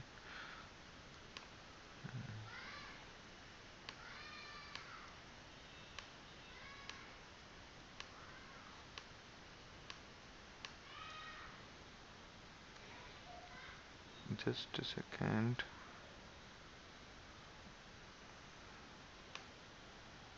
Okay, okay. Now we have got everything in place. Okay, okay. This is where our screen is. Okay, let me just share my whole desktop. I'm going to share my whole desktop, which means I may not see your questions very frequently. Okay, so this is what we are going to set up today. Okay, we talked about a config server, we talked about a Mongo S, and we talked about replica sets. This is what a replica set looks like. Okay, there are going to be total two replica set, each containing two nodes, one containing a query router, which is Mongo Ash, the shard, and the one going to be config server. Okay, this is fairly straightforward. This is fairly straightforward, and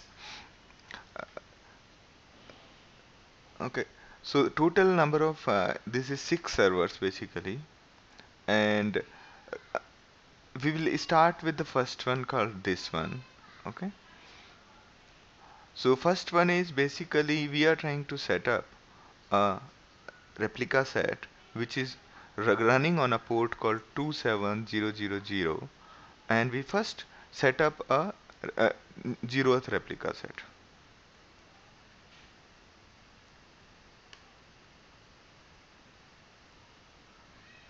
Oh, this is horrible. This is horrible. Are you getting dizzy looking at this?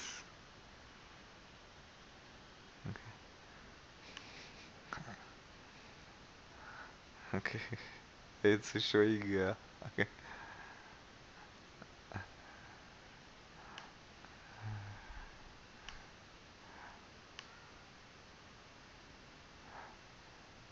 Okay.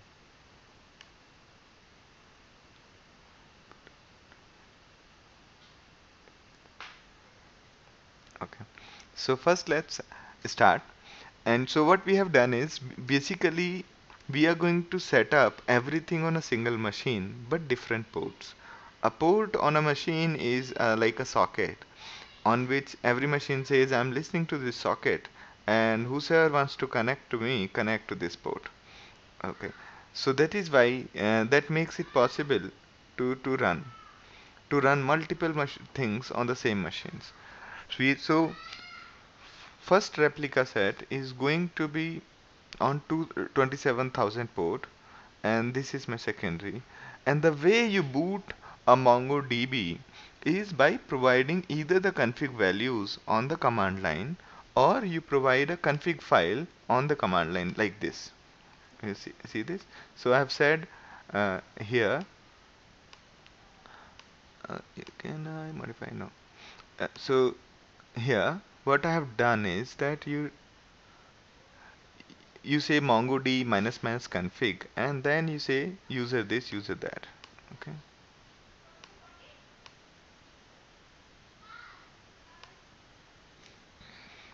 Okay.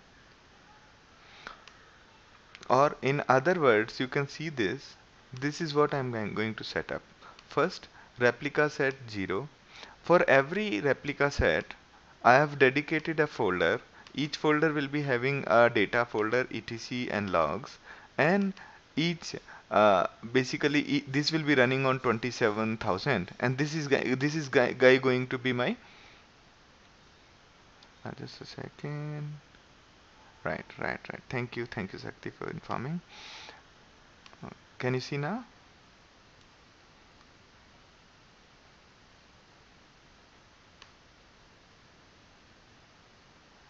Okay.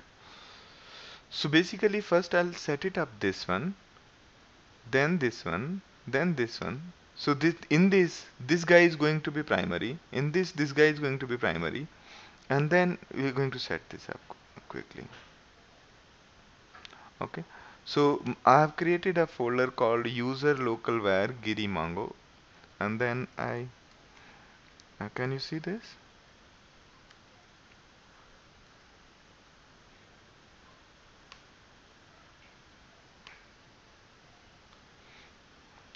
Okay, so I go into the folder called Giri Mongo. In this folder, when I say ls, these are the these are the things which are there.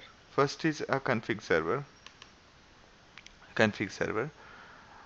rep 0, rep 00, rep 1, rep 1, replica 1, and replica 10, and then we have all of this. Okay,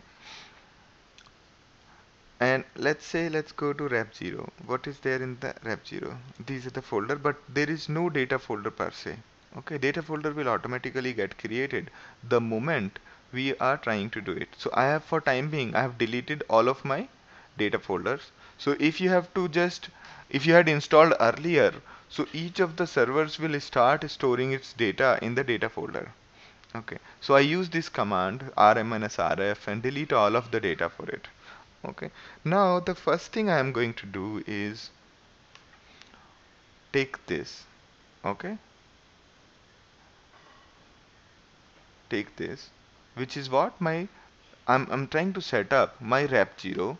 Okay, and and let's first have a look at what it looks like. So my file, which is etc mongo config, in this folder which I have designated for rep 0. Okay, here, this is the file from here till here. Okay, it says it belongs to this particular setup. This is a config file which I'm going to feed to MongoDB so that it can boot up. So this config file will tell MongoDB that, hey, you are going to belong to a replica set called rep0, and your data is going to be stored in this, and please store all of your logs in this file, and your port number is 27,000. Okay, and this is the PID file. A purpose of a PID file is generally to store the process ID of the running process. So every time a process starts, it puts its process ID in a file so that you can stop that particular process, as well as this process ID file helps MongoDB, track. I mean, whether there is another MongoDB already running. So this is a standard Unix way of doing things. So we store the process ID at certain location so that we can track what process is running already. And let's just say MongoDB minus minus config. Okay, I'm providing the absolute path of this file to my MongoDB and saying this. Now MongoDB has been started at a port. How do you connect to a particular port? Generally what we do is we say Mongo and enter, which means it will connect to the default port. Now we are forcing it to connect to 2700. Okay, 27,000. Okay, so it says that it has failed. Error could not connect to the local, this connection attempt failed, this and that. Okay, okay, no worries. Just a second. Oh, I did not give the command properly or something. Now let's say I'm doing this. Why it's failing? It says that could not connect to the server localhost 27,000. Connection attempt failed at this. Okay. Let me just try to create a data folder and then again try.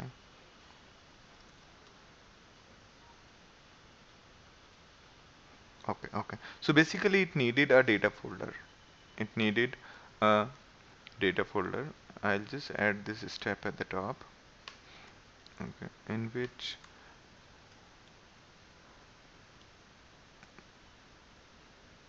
okay, I'll just say make directory minus p, make directory minus p. P flag says create. So here is my, I'll go one step back. These are the folders and I'm saying create all of these folders. Okay. Now I can see find minus dot minus name data, and these are the data folders existing. Okay. So let's just go back to rep0. And what was my Mongo doing? Mongo localhost. Perfect. So it's still running. And repl dot status. Sorry, rs dot status. Okay. So rs dot status says that what is the status of a replica set. Okay. So we'll just do it later. First, let's boot up one more machine. Okay. Another machine is on rep00. Okay. And we are going to boot that up also. Okay. Now this is going to boot up. Now let's check whether it has booted up. Mongo localhost. So in diagram we are here and then we have also booted up this one. So both of these are booted now. Okay. Both res0 rep0 and rep00 both are booted now. All we are trying to do right now is make this guy as secondary, this guy as primary. Okay, we are trying to make this guy as primary. Okay, so let's first check what is the status of our second one. So second one is also running. Okay, we can see the replica status using rs dot status. It says that run rs dot initiate if it is not yet done for the set. Okay, rs dot initiate we will do with the primary, not with the secondary. So we go back to the primary, which is running on 27,000 port, and say boot up. Okay, now we are talking to the first this replica sets, this primary one. Okay, rs dot. Okay, so let's just see what is the status of rs, and here it shows us that startup status is 3 and it is telling us to run the initiate. Cannot get replica set config from the self or any of the other people or any seed as in other people. Okay, now what are we going to do is we going to do rs dot initiate. Okay, we said we are talking to primary. Okay, right now we are talking to this guy. We are initializing rs dot initiate here. Now it is done, and the moment you do it you see this cursor here. see this cursor, it started telling us REP0. REP0 it has picked up from the config where we said this guy belongs to REP0. Okay. Okay. So now the next step is tell this guy who are its members. Okay. Tell this guy who are its members. Okay. And also you can see more detail about this using rs.help. It tells you all the commands which are available. Like for this example, we have rs.status, rs.initiate, rs.initiate config. We can also define a lot of config here. And then rs.conf. Okay, it gives out all the current config. So if you see rs.conf, okay, this is what it is. rs.conf says that it has got only a single member yet. Okay, who's a single member, as in this is my host, this is my laptop's name, and this is the process name. Okay, so this is what it is right now. Okay, now let's add one more machine to it. Okay, a good way to know the host name is this. Okay, for me the host name is this, and that is why I say rs.add whatever is my host name, append it with 27001, that is my port number. Now we have added the other server, the server which we created in this step. We created a server in this step, rep00 machine, and then let's have a look at our rs.conf. Now it shows that it has got two REPLs, okay, two machines in the REPL, while the first one is your primary and the second one is your secondary. So anybody who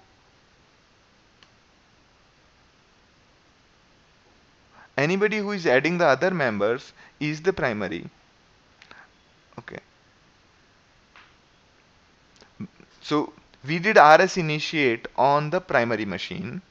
Okay, and we do addition of other servers to the primary, and that's what makes this guy as primary. We do not, I mean, it's not saying that hey, you are the primary. The moment we said we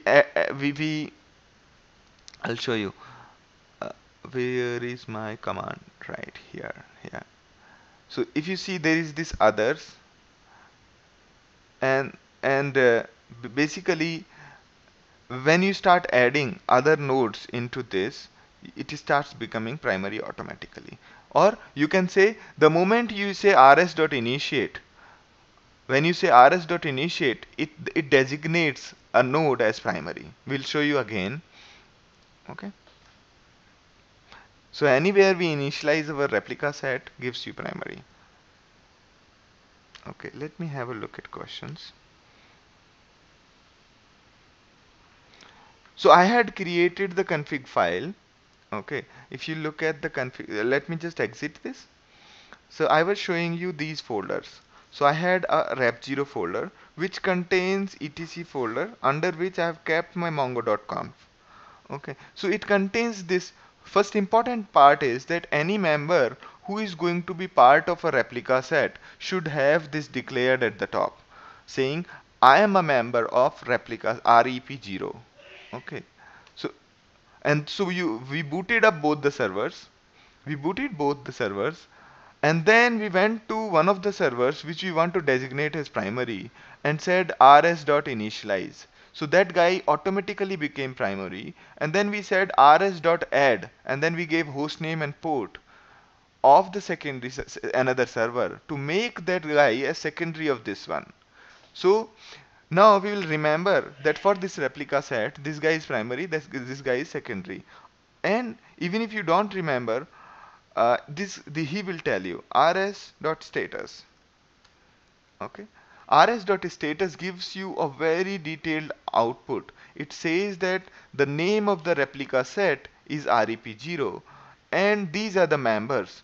These are the members, and it shows you this member which is running at 27,000 port is the primary for you. Okay, and this guy who is running at 27,001 is secondary for you. Okay, and when was the last heartbeat received from this machine? in both the cases. The election time also is maintained with respect to the primary. So this is the whole details, all of the details. And it says in the case of secondary, the secondary is synchronizing to that particular machine. It's copying the data from there. Okay. And also shows you the uptime. So you can see the uptime for primary is is smaller, I mean higher, because it has been up for quite some time, while secondary is up recently. Okay, uptime is the time where time taken to the process.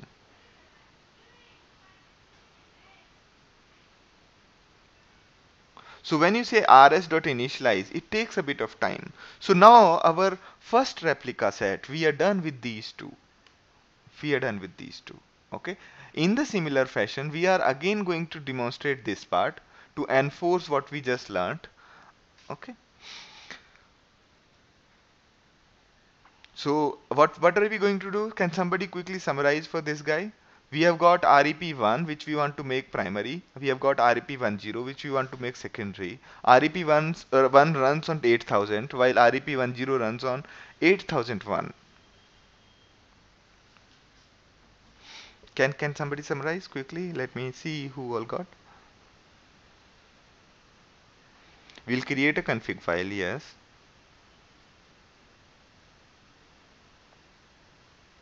So we create config file of each of these servers separately. Okay. First, if you have like 100 servers, and in our case, we have just got 6 servers, so I have created 6 folders.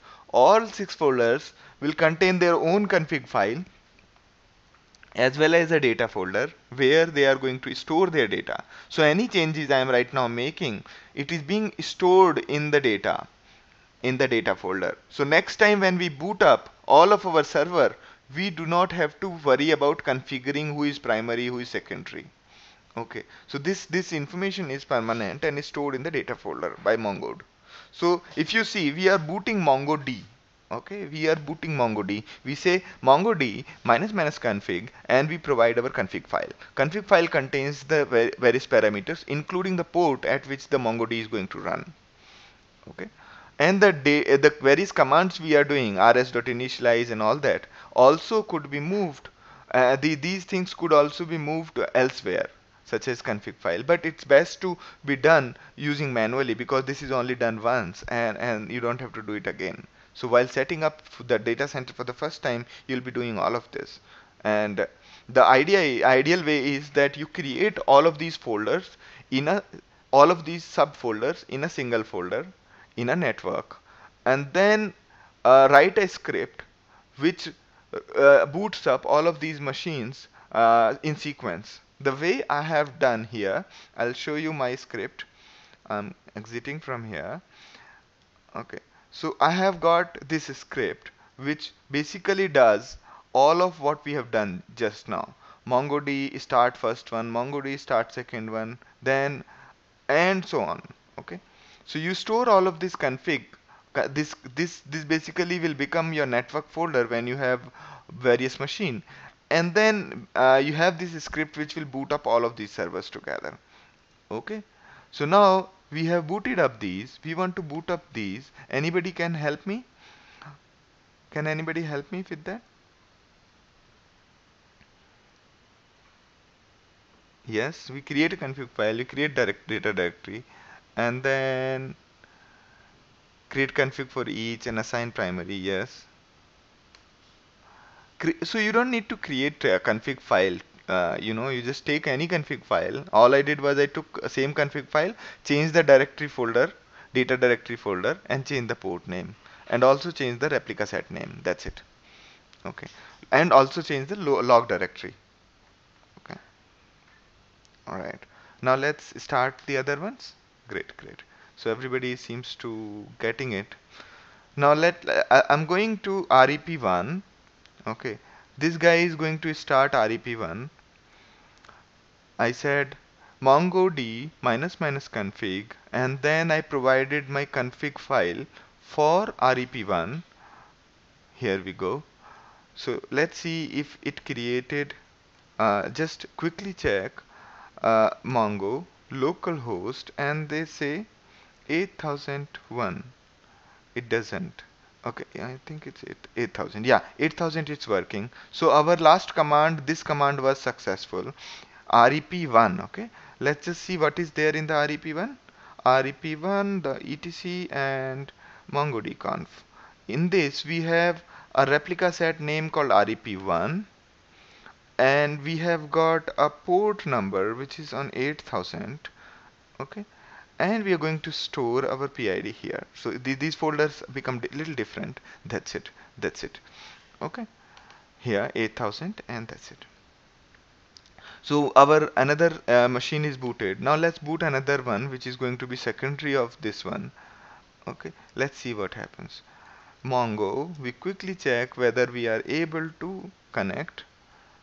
Now we are able to connect, otherwise we wouldn't have got this prompt. Okay, now we go back to our 8001. If you see here, we are trying to, we have set it up, started 8000, we started 8001. Now as a next step we are going to basically make this guy primary, make this guy primary. Okay, right, excellent, excellent. So we say rs dot initialize. Hope I'm not. What is the spelling of initialize? Initial. Okay, I think I better stick to initiate, not initialize. Okay. So now it is initializing. After some time, you will see the primary here. The moment you say initialize, you will see the command prompt turning into REPL colon primary, meaning this guy is, you are connected to REPL1 which is primary. Okay, REPL1's primary you are connected to. Now the next step is, if you see rs dot status, it will say you that there is only single member. There is only one member as part of this replica set. That's it. It has shown you there was a election time and all. Now next step, as we did earlier in the above one, we say add hostname. Okay, hostname remains same and we are just appending 8001 to it. Hostname is the string. Hostname will return you a string containing this path, this one. Okay, and then you add the port number. Done. So we have got rs.status. Okay, now this guy is going to set up the secondary, and secondary it's saying status string is startup 2, meaning it is trying to synchronize right now with the primary. Initial sync need a member to be primary or secondary to our sync. Let's just check again. Okay, now syncing to this, so it is in a startup state turns into secondary, so secondary has booted. Now we have successfully set it up, we have successfully set it up our this replica set. So we have got two guys, this and this. Okay, and we have explicitly defined our primary right now. I mean, not really explicitly defined primary, we just have initialized the replica set, and the guy who initialized the replica set becomes the primary right now. Okay, and there is no need of election because the primary has not gone down. Otherwise it would be a problem, because there are two machines and both will get even number of votes. So in such cases you will have to add arbiter into both the networks, both the replica sets. So right now we are not going to get into arbiter mode. We are going to just stick to the best case scenario for our own convenience. Okay. So now our next step is to set up a config server. So everything, primary, secondary, everything is basically an instance of MongoDB running at different ports, saving data in different directory at different places, and um, just that we have booted and we have defined that who belong to the same replica set makes them uh, uh, a part of this replica set. Okay. Okay, let me just see the question. In this example, both replica sets are on the same server, different ports. Yes, yes, yes, exactly. So tomorrow, if you are going to do this, you will have to run this command on different machines, and then once they are booted, you will have to connect to different servers using SSH, and then add each other as dependency to each other as the server to the other one. Okay. Okay, great, great. Now the next logical step is to set up the config server. Okay, and for config server, the command is here. Let me just have a. This is my config server's config, and I'll show you. So let me. I came out of the command line. I am in the top level folder, which shows you these things. And in the top level folder, there is something called config server. Okay, let's go to config server etc and then I say MongoDB. In this one, you say there is one flag we have said. Other than saying earlier we said replica name, set name equals this. If you remember this, we said where is my config? Here. I think okay.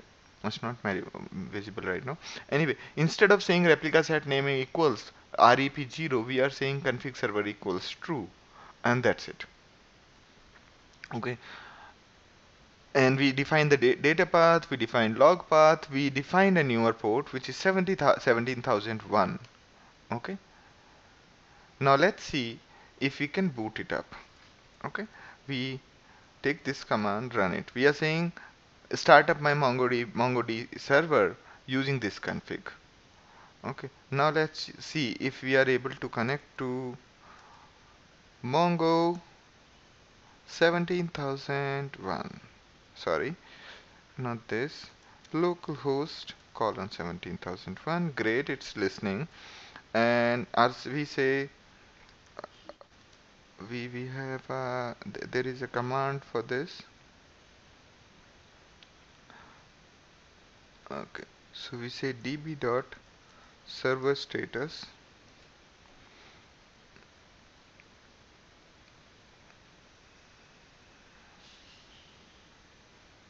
Host is this, version is this, process is this, and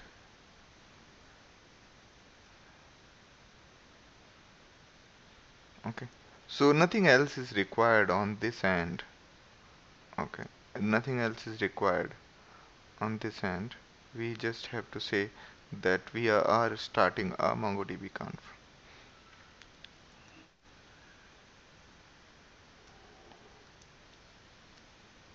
Okay. Okay. Huh. The way you distinguish a config server is you see this command prompt changing into config svr. Okay. This shows you that config server is done. This is a config server. So we can, you don't have to do anything other than this. So we have successfully set it up config server just by mentioning that this guy is a config server in the config file and booting it up. That's it. Now the last stage is MongoS. Okay, so MongoS is the guy who is going to connect to replica sets, and also get to know about the config servers. So it has to MongoS need to know replica set primary's location or secondary's look any node in each replica set. If you tell it to MongoS, that will be sufficient. Similarly, config server also need to be there, right? Now here, let us have a look at it.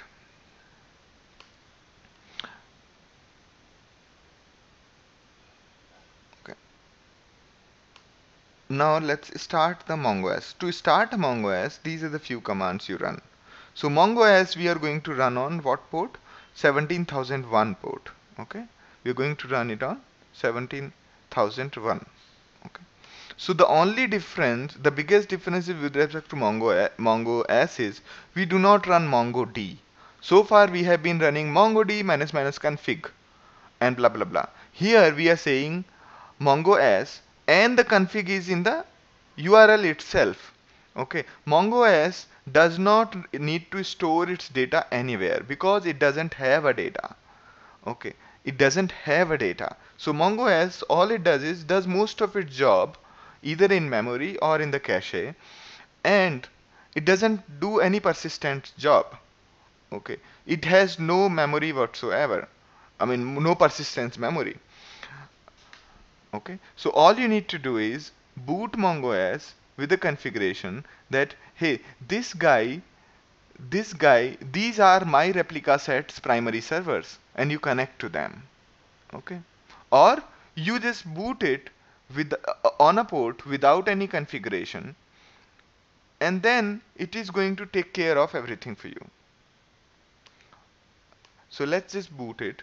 We are saying we are saying MongoS config db is this. We provided, so MongoS, the hard requirement for MongoS is that we need to provide a config db. That's where it is going to store the data. Okay, instead of storing any data in the file system, it is going to store the data in the config server.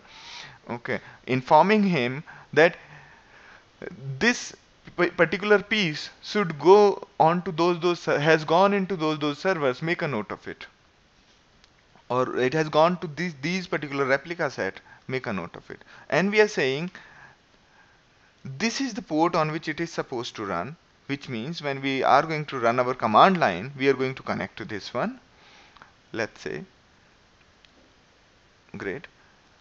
Remember that we had booted our config server at 17001 port. We just connected it. If you remember, this is our config server. It says config server. Okay, and now we are saying that this is my config server. Boot MongoS on a port 7001. Great. Now it is booted. Okay, it is booted. To put in background in Unix, you press Ctrl Z and say BG. It goes in the background. Okay. Now, if I say Mongo, the client remains same. Okay, it is going to, bother me a lot. So why don't I'll just open another command prompt. I opened another command prompt while my, okay. So on this one, my MongoS is running. If I say FG, it comes into foreground. My MongoS is running in the foreground, and then I connect to MongoS saying Mongo 7000 localhost 7001. Okay. Now if you see, the command prompt says MongoS. You are connected to MongoS. Okay. So now, but if you see, I mean, a shard, to see the shard help, you see sh.help. These are the various commands you can do on a MongoS. First is add shard, enable sharding of a particular database name, then you shard a collection.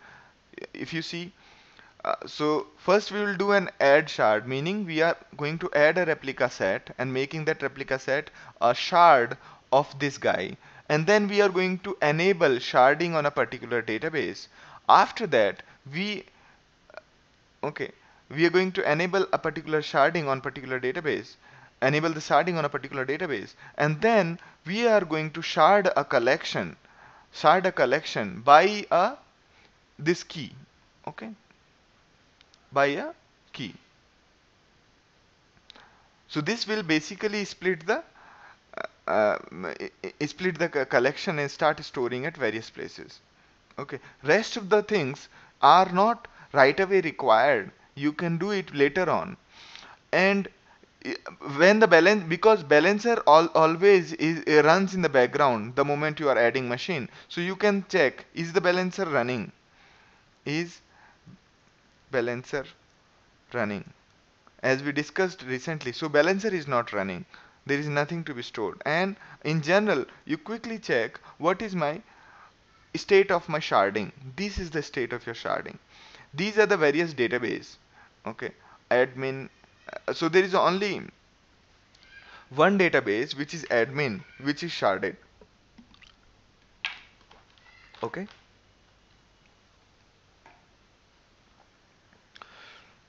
So now we have finally set it up shard, but we have not added anybody to it. Okay. We have added shard, but we have not added anybody.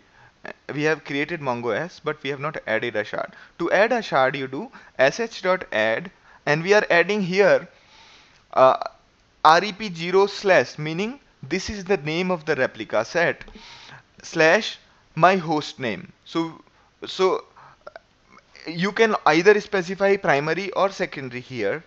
Okay, it will automatically figure out from the rs dot status that who are the members of this machine, who are the members of this replica set. So we added a shard to it, and we say sh dot shard. It shows us that these are the shards. Okay, these are the shards. Okay, right now there is only one shard. We can add another shard. So we had rep1, and then we had 8000. Okay, now it is added. So we have added the two shards to it. Okay, so guys fine with it? I think I lost you guys. In this example, both replica sets are on the same server, different ports. Okay, change to, okay, yeah. So nothing, no new question. So now your whole system is now ready. You are going to use MongoS. You are going to always connect to a MongoS. So you connect to this and see sh.status, and it shows you these are the shards added, and uh, that's it. That's pretty much it. Okay.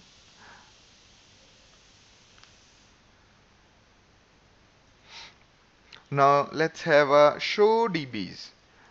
Okay.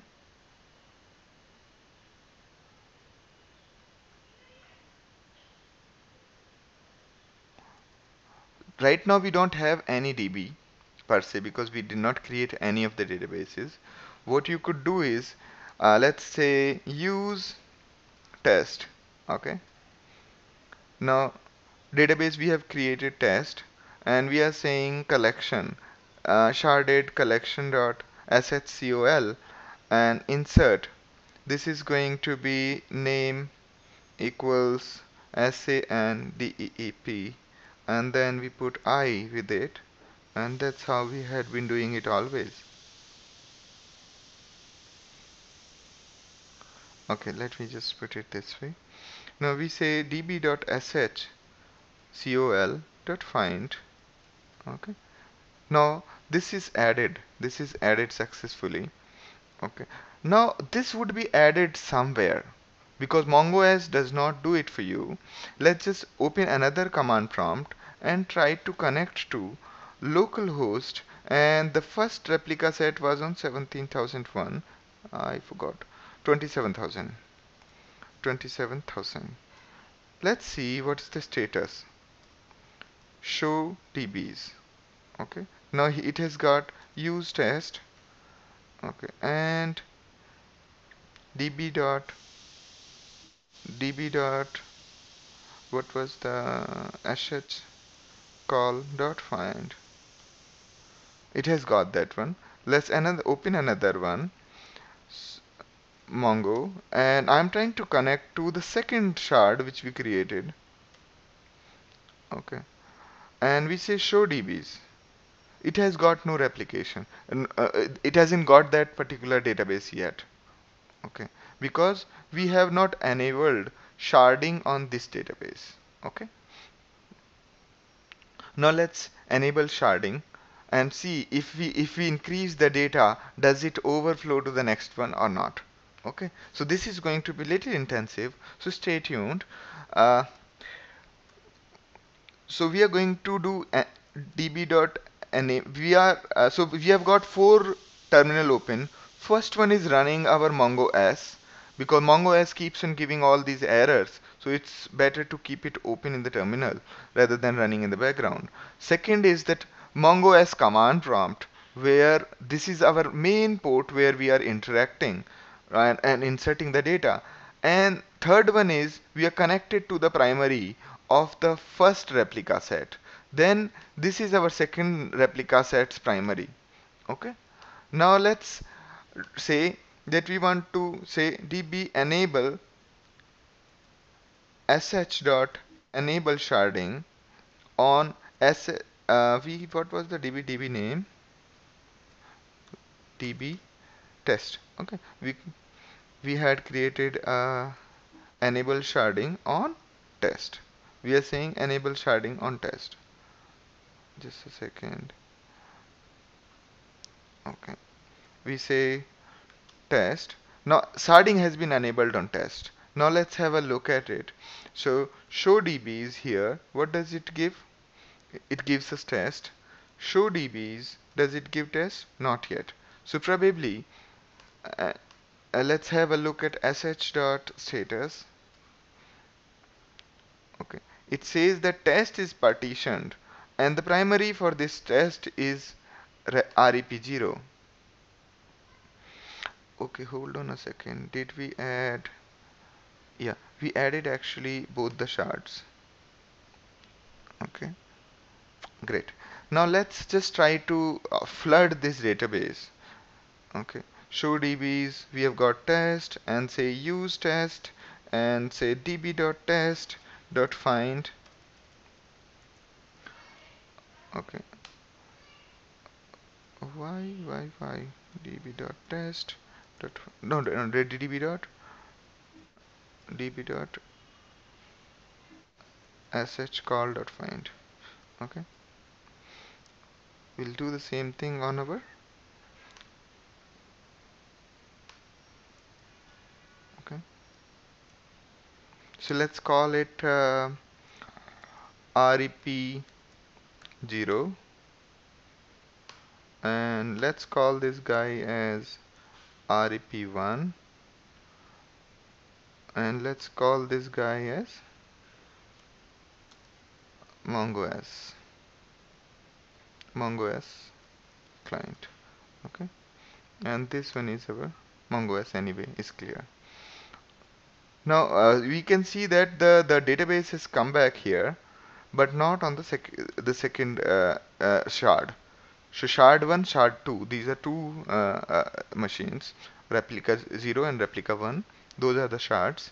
And now let's just start flooding our I equals 0, I less than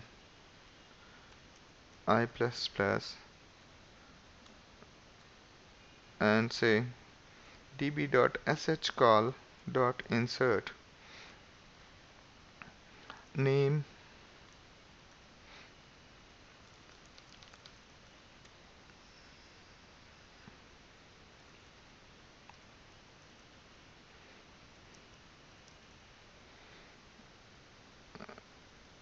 Okay, so in an iteration, in a huge iteration, I'm trying to insert it. I'm not sure how much time it is going to take, but let's just say 1 lakh documents we are adding.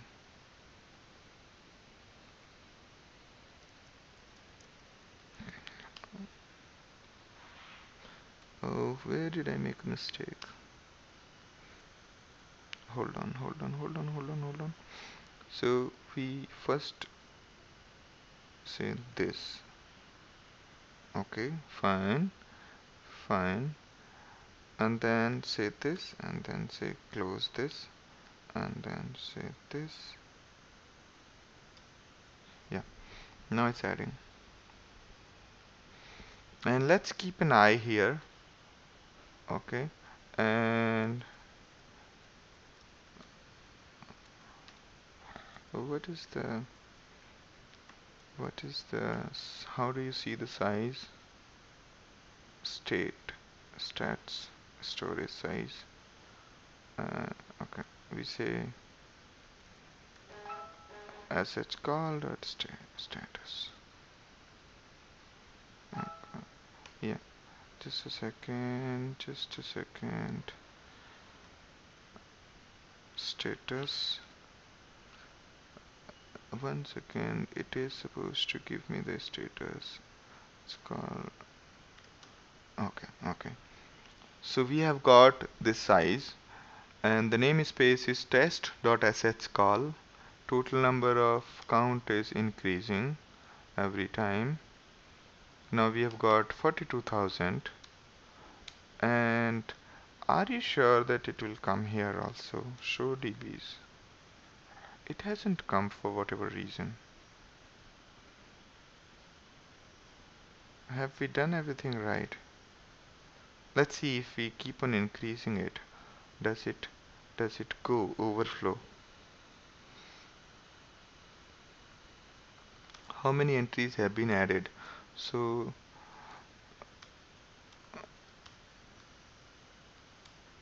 count, and that's it. Yeah. So we are adding it. Now we have added at 70,000. And why hasn't he come here? So we have done enable sharding. Yes. Oh, okay. We screwed it up. We screwed it up. Basically, we need to. One more thing we need to note down is that we have to shard a collection. I think we have to shard a collection before inserting data into it. Let's see. Let's just let it finish. Let it finish.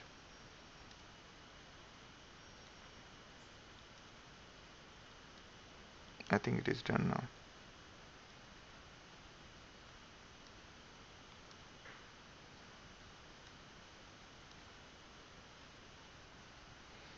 What if I add some more to it?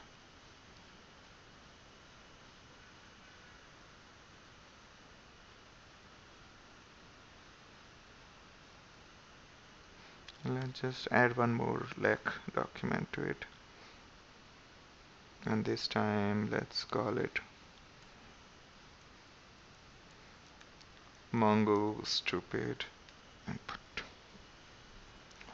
Then we have got, I'm not sure if it is right way. Okay, we say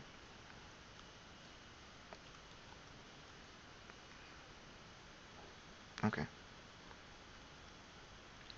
I'm sure we enabled sharding. We'll create one more client and say Mongo localhost connect to 17,000. Uh, no, this is not 7,001. Yeah, this is Mongo as, and say status.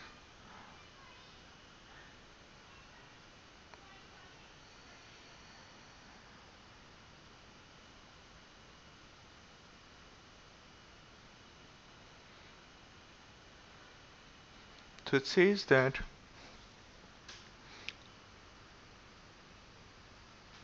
okay, it says that we have added these two shards.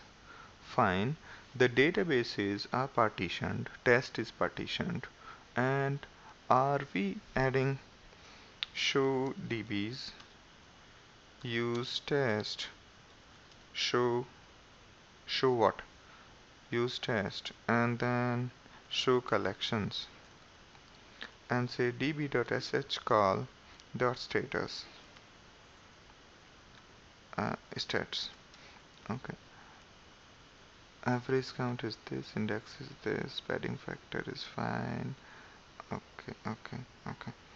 And say db dot server status.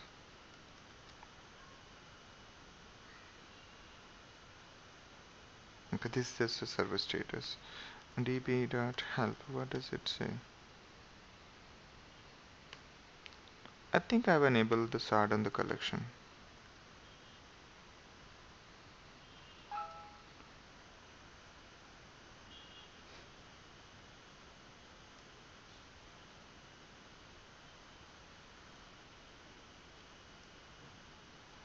don't tell me. sh dot enable sharding on test. This I have enabled, already enabled. And collection also I have enabled. You see here, shard collection test.family. Oh, I'm sorry, you're right, guys. Sh call. Now I don't know if it is going to. Now let's say sh.status.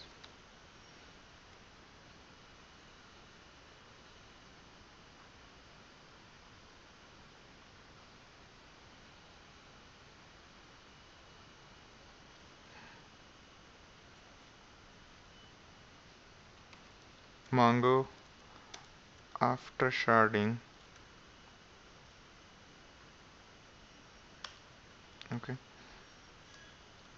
Let's say show dbs. Fine. Show dbs. Yeah. Great. Great. And say show collections. So I'm on the app one and db.sh.call.find. So here the count should be very different from the other one. Okay. Here there are only 19,000 while db.shcall.count, here there are 2 lakh and there are only 19,000. Now 28,000. So rest of the things, the moment we have enabled sharding, it has started moving the documents together. Okay. Just make sure that you do the sharding before you start inserting the data, because if you shard it later, it is not going to move it, the older records. Okay. The other way is to the other way to do this job, what I just did, is, I mean, to do it uniformly, would be to take all the records from it and put it in another database which is properly sharded. Okay. So right now, this is stopped at 2 lakh the moment we went into, but rest of the records are now going into the second one. So this first one is just stopped, while second one is doing this. Now so both of them are telling different numbers. First one is saying 2 lakh and second one is saying 67,000. Why? Because the collection is sharded. Now we'll go back here after this guy finishes. Now 30 more thousand left. Okay. Thank you guys. And here, yes. So by default we said here, if you see, actually I copied this here, sh call. Now here I had said on the ID basis. The way we define index is, this is how we define it. Okay. This is how we define. Okay. If we say ID colon hashed here, then ID will be hashed.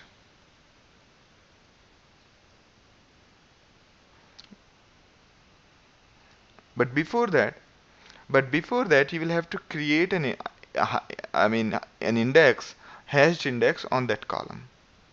Okay. If you are planning to do it hashed. Great. So somebody dropped out. I think Gaurav dropped out. Okay.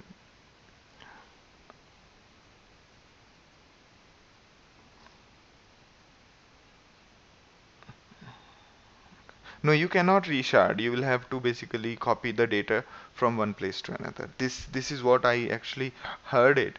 I mean, read it, but I'm not really too much convinced about this whole argument. Okay. So now one record less than 1 lakh is on the second replica and this one. And if I say sh, we say show collections db.shcall.find and I say count. how many should it give? It sums both of them and gives you back. Okay, it sums both of them and gives you back. So all the time you will be talking through MongoS, which will be routing your query to various kinds of servers and will give you the results back. Okay, so if you say find and then say sort by underscore id, and then you say you get this, which is starting with that. And if you say the other way, it quickly queried the second one and give you the results. Second one is MongoS after sharding. Okay, and the this record is actually there in the name. So if you do something like this, if you do something like this,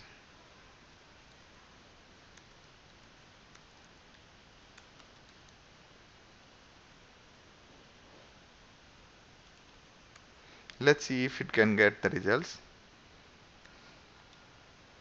It did. Okay,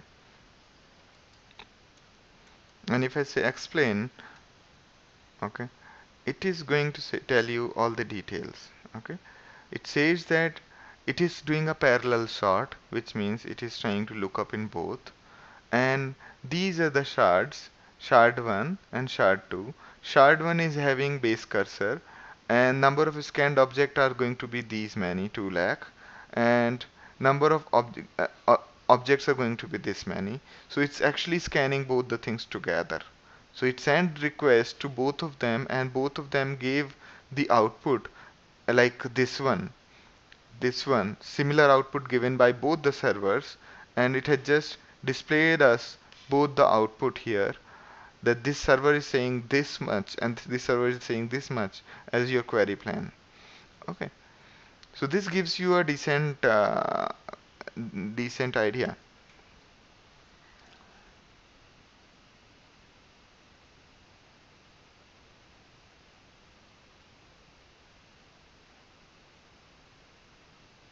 Okay, let me.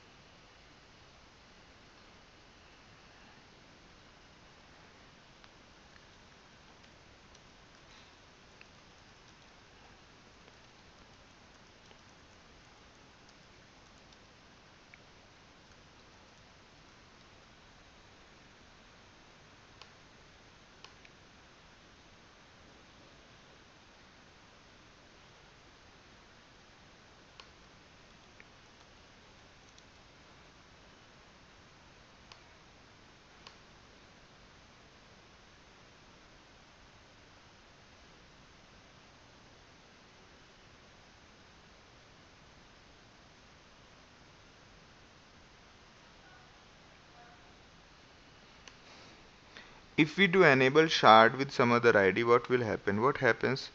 The data is spread between shards. Yeah.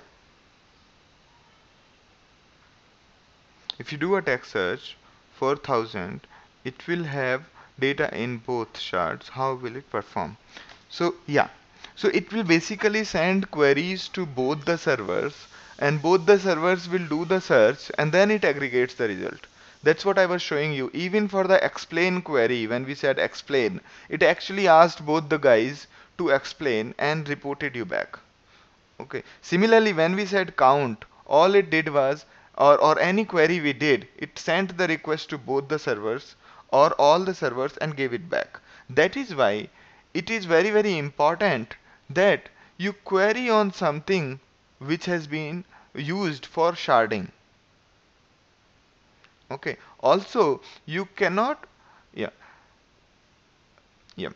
So basically you cannot change the shard key later on. If you are changing the shard key, do a copy of the collection and insert it in the newer database, newer collection. That will reshard it. Okay, on the basis of another key. Okay, so do not change the shard key later on. Okay, because it will lead to a different kind of non-uniform data, the way it had just resulted in. Okay, but I mean, right now it's working fine. Just that first one is having 2 lakh records, second one is having 1 lakh records. Okay, map reduce, yes, it will be interesting. Okay, and it will run the map reduce on both the machines on the individual data. Okay, on the individual data, and it will return you the right results. Okay. So I hope I'm able to answer. That is why that screen I was showing you, it will do that merging after you have created IDs. It will do the remerging of things. Okay. Just after you created map, it will first sort your keys, then merge all the keys given by all the servers, and then it will redistribute it on all the servers to run the reduce. Okay, because reduce will need the data from this sorting, not from the MongoDB per se. Okay, so reduce can run on more machines than a map can run on.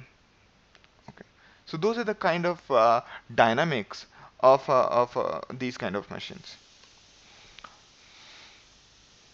So do you guys have any questions?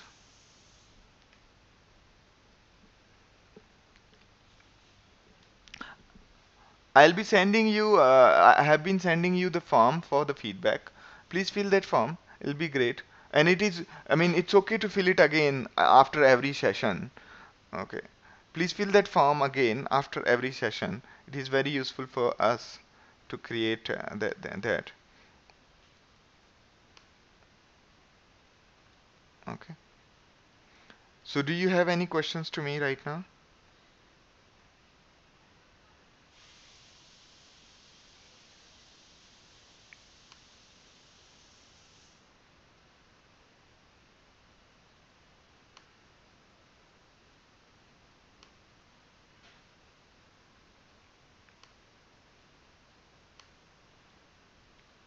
I'm just wait for a minute.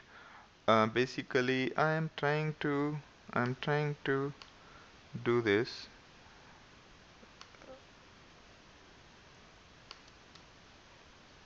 So this is a seventh class, right? Right. Right. No, this is a sixth class. I'm sorry.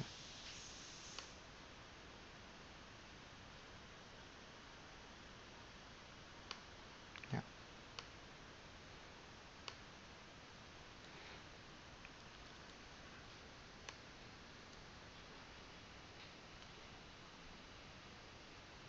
No, actually, when the the map jobs will be generating certain output. Okay, and the data will be redistributed. So there are multiple strategies which people use. In case of Hadoop, they actually redistribute it on all machine, and sometimes only on some machines. Okay, so the dynamics varies because in case of map, it will be only on only those machines because the data is lying on those machines. Now map will be storing the data back into HDFS, into the MongoDB in our case, and the dynamics might vary. Okay, and yeah, I too thought it would be same, but let me just also inquire further because I mean the way I've read it, reduce can run on more machines than the map is running on because the data is anyway redistributed. Okay.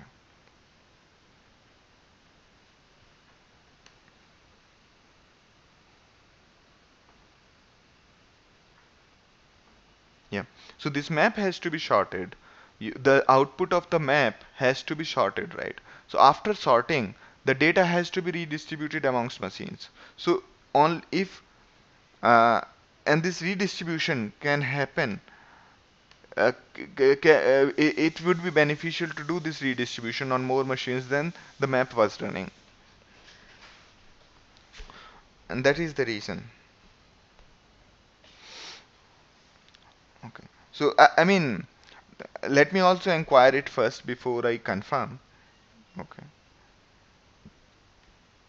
because every Hadoop and MongoDB has little bit of differences in its strategies. So please fill that form. I've just pasted a link for the feedback. Please fill that feedback, and it will be great if I get good, I mean, some kind of feedback. And uh, you can leave your name blank. You don't have to keep the name. Okay. It will be an anonymous feedback to me. Okay. Any other questions, guys? So now we have set up everything. It's just working perfectly fine. Our cluster.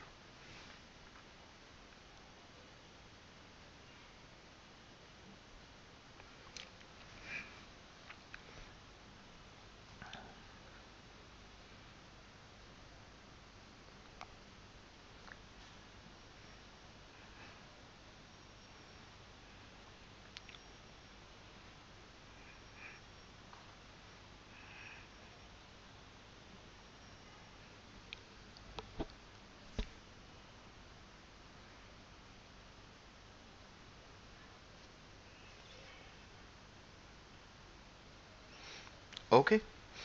Bye bye then. And if you have any questions, drop me an email. It will be great. And thank you very much for the class. Have a good weekend. Yeah, yeah. So both these files are already on the LMS. Okay, it's already on the LMS. Let me have a look also. Okay, let me have a look also if it is there on the LMS. My courses, MongoDB, and then I have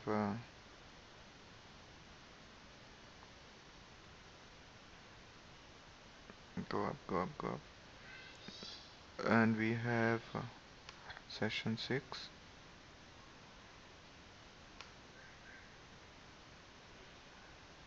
Okay, okay. I'll make it available here. Okay, I'll make it available here. One of the commands is already there.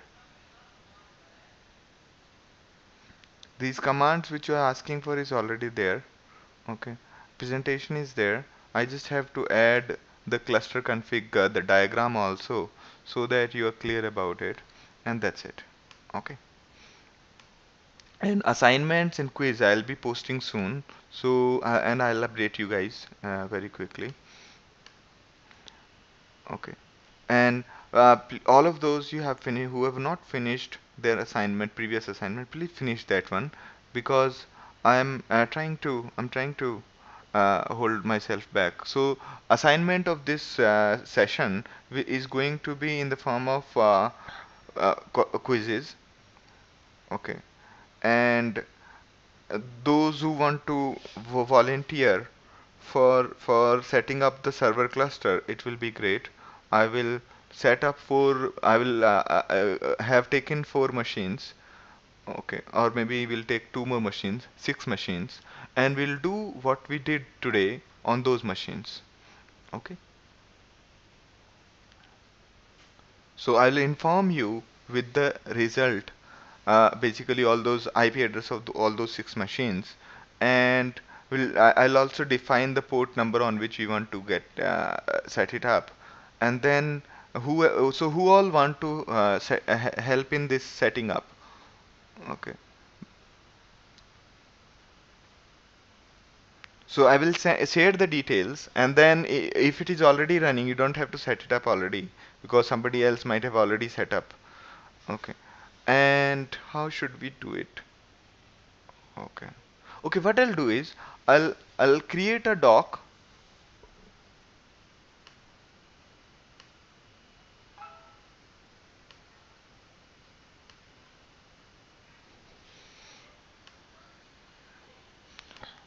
So Gaurav is not able to connect.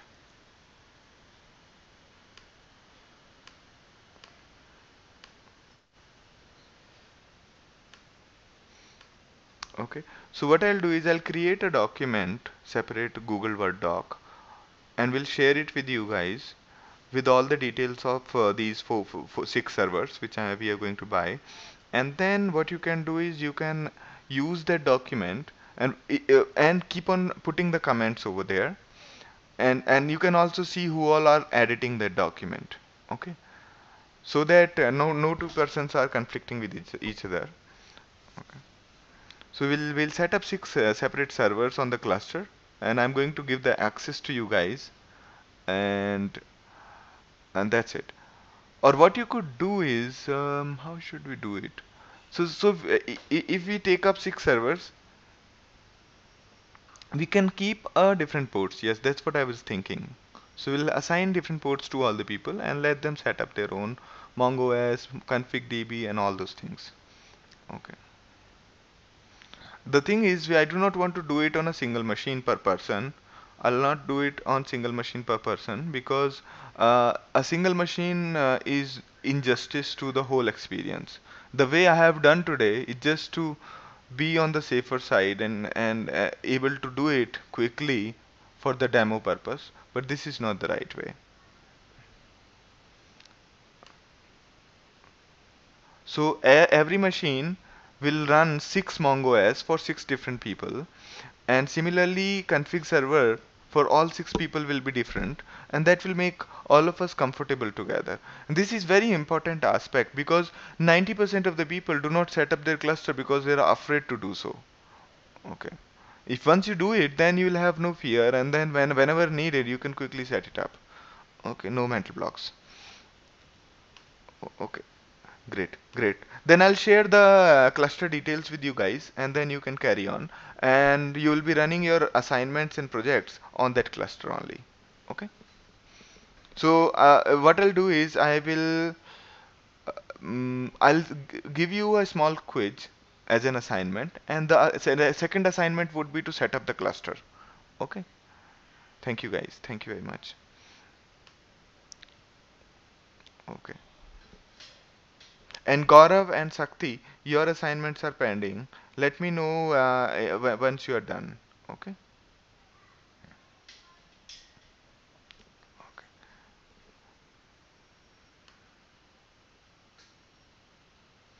Okay. Bhagwat is saying that can we make local? No, actually, because your local machine will not be able to be connected from outside.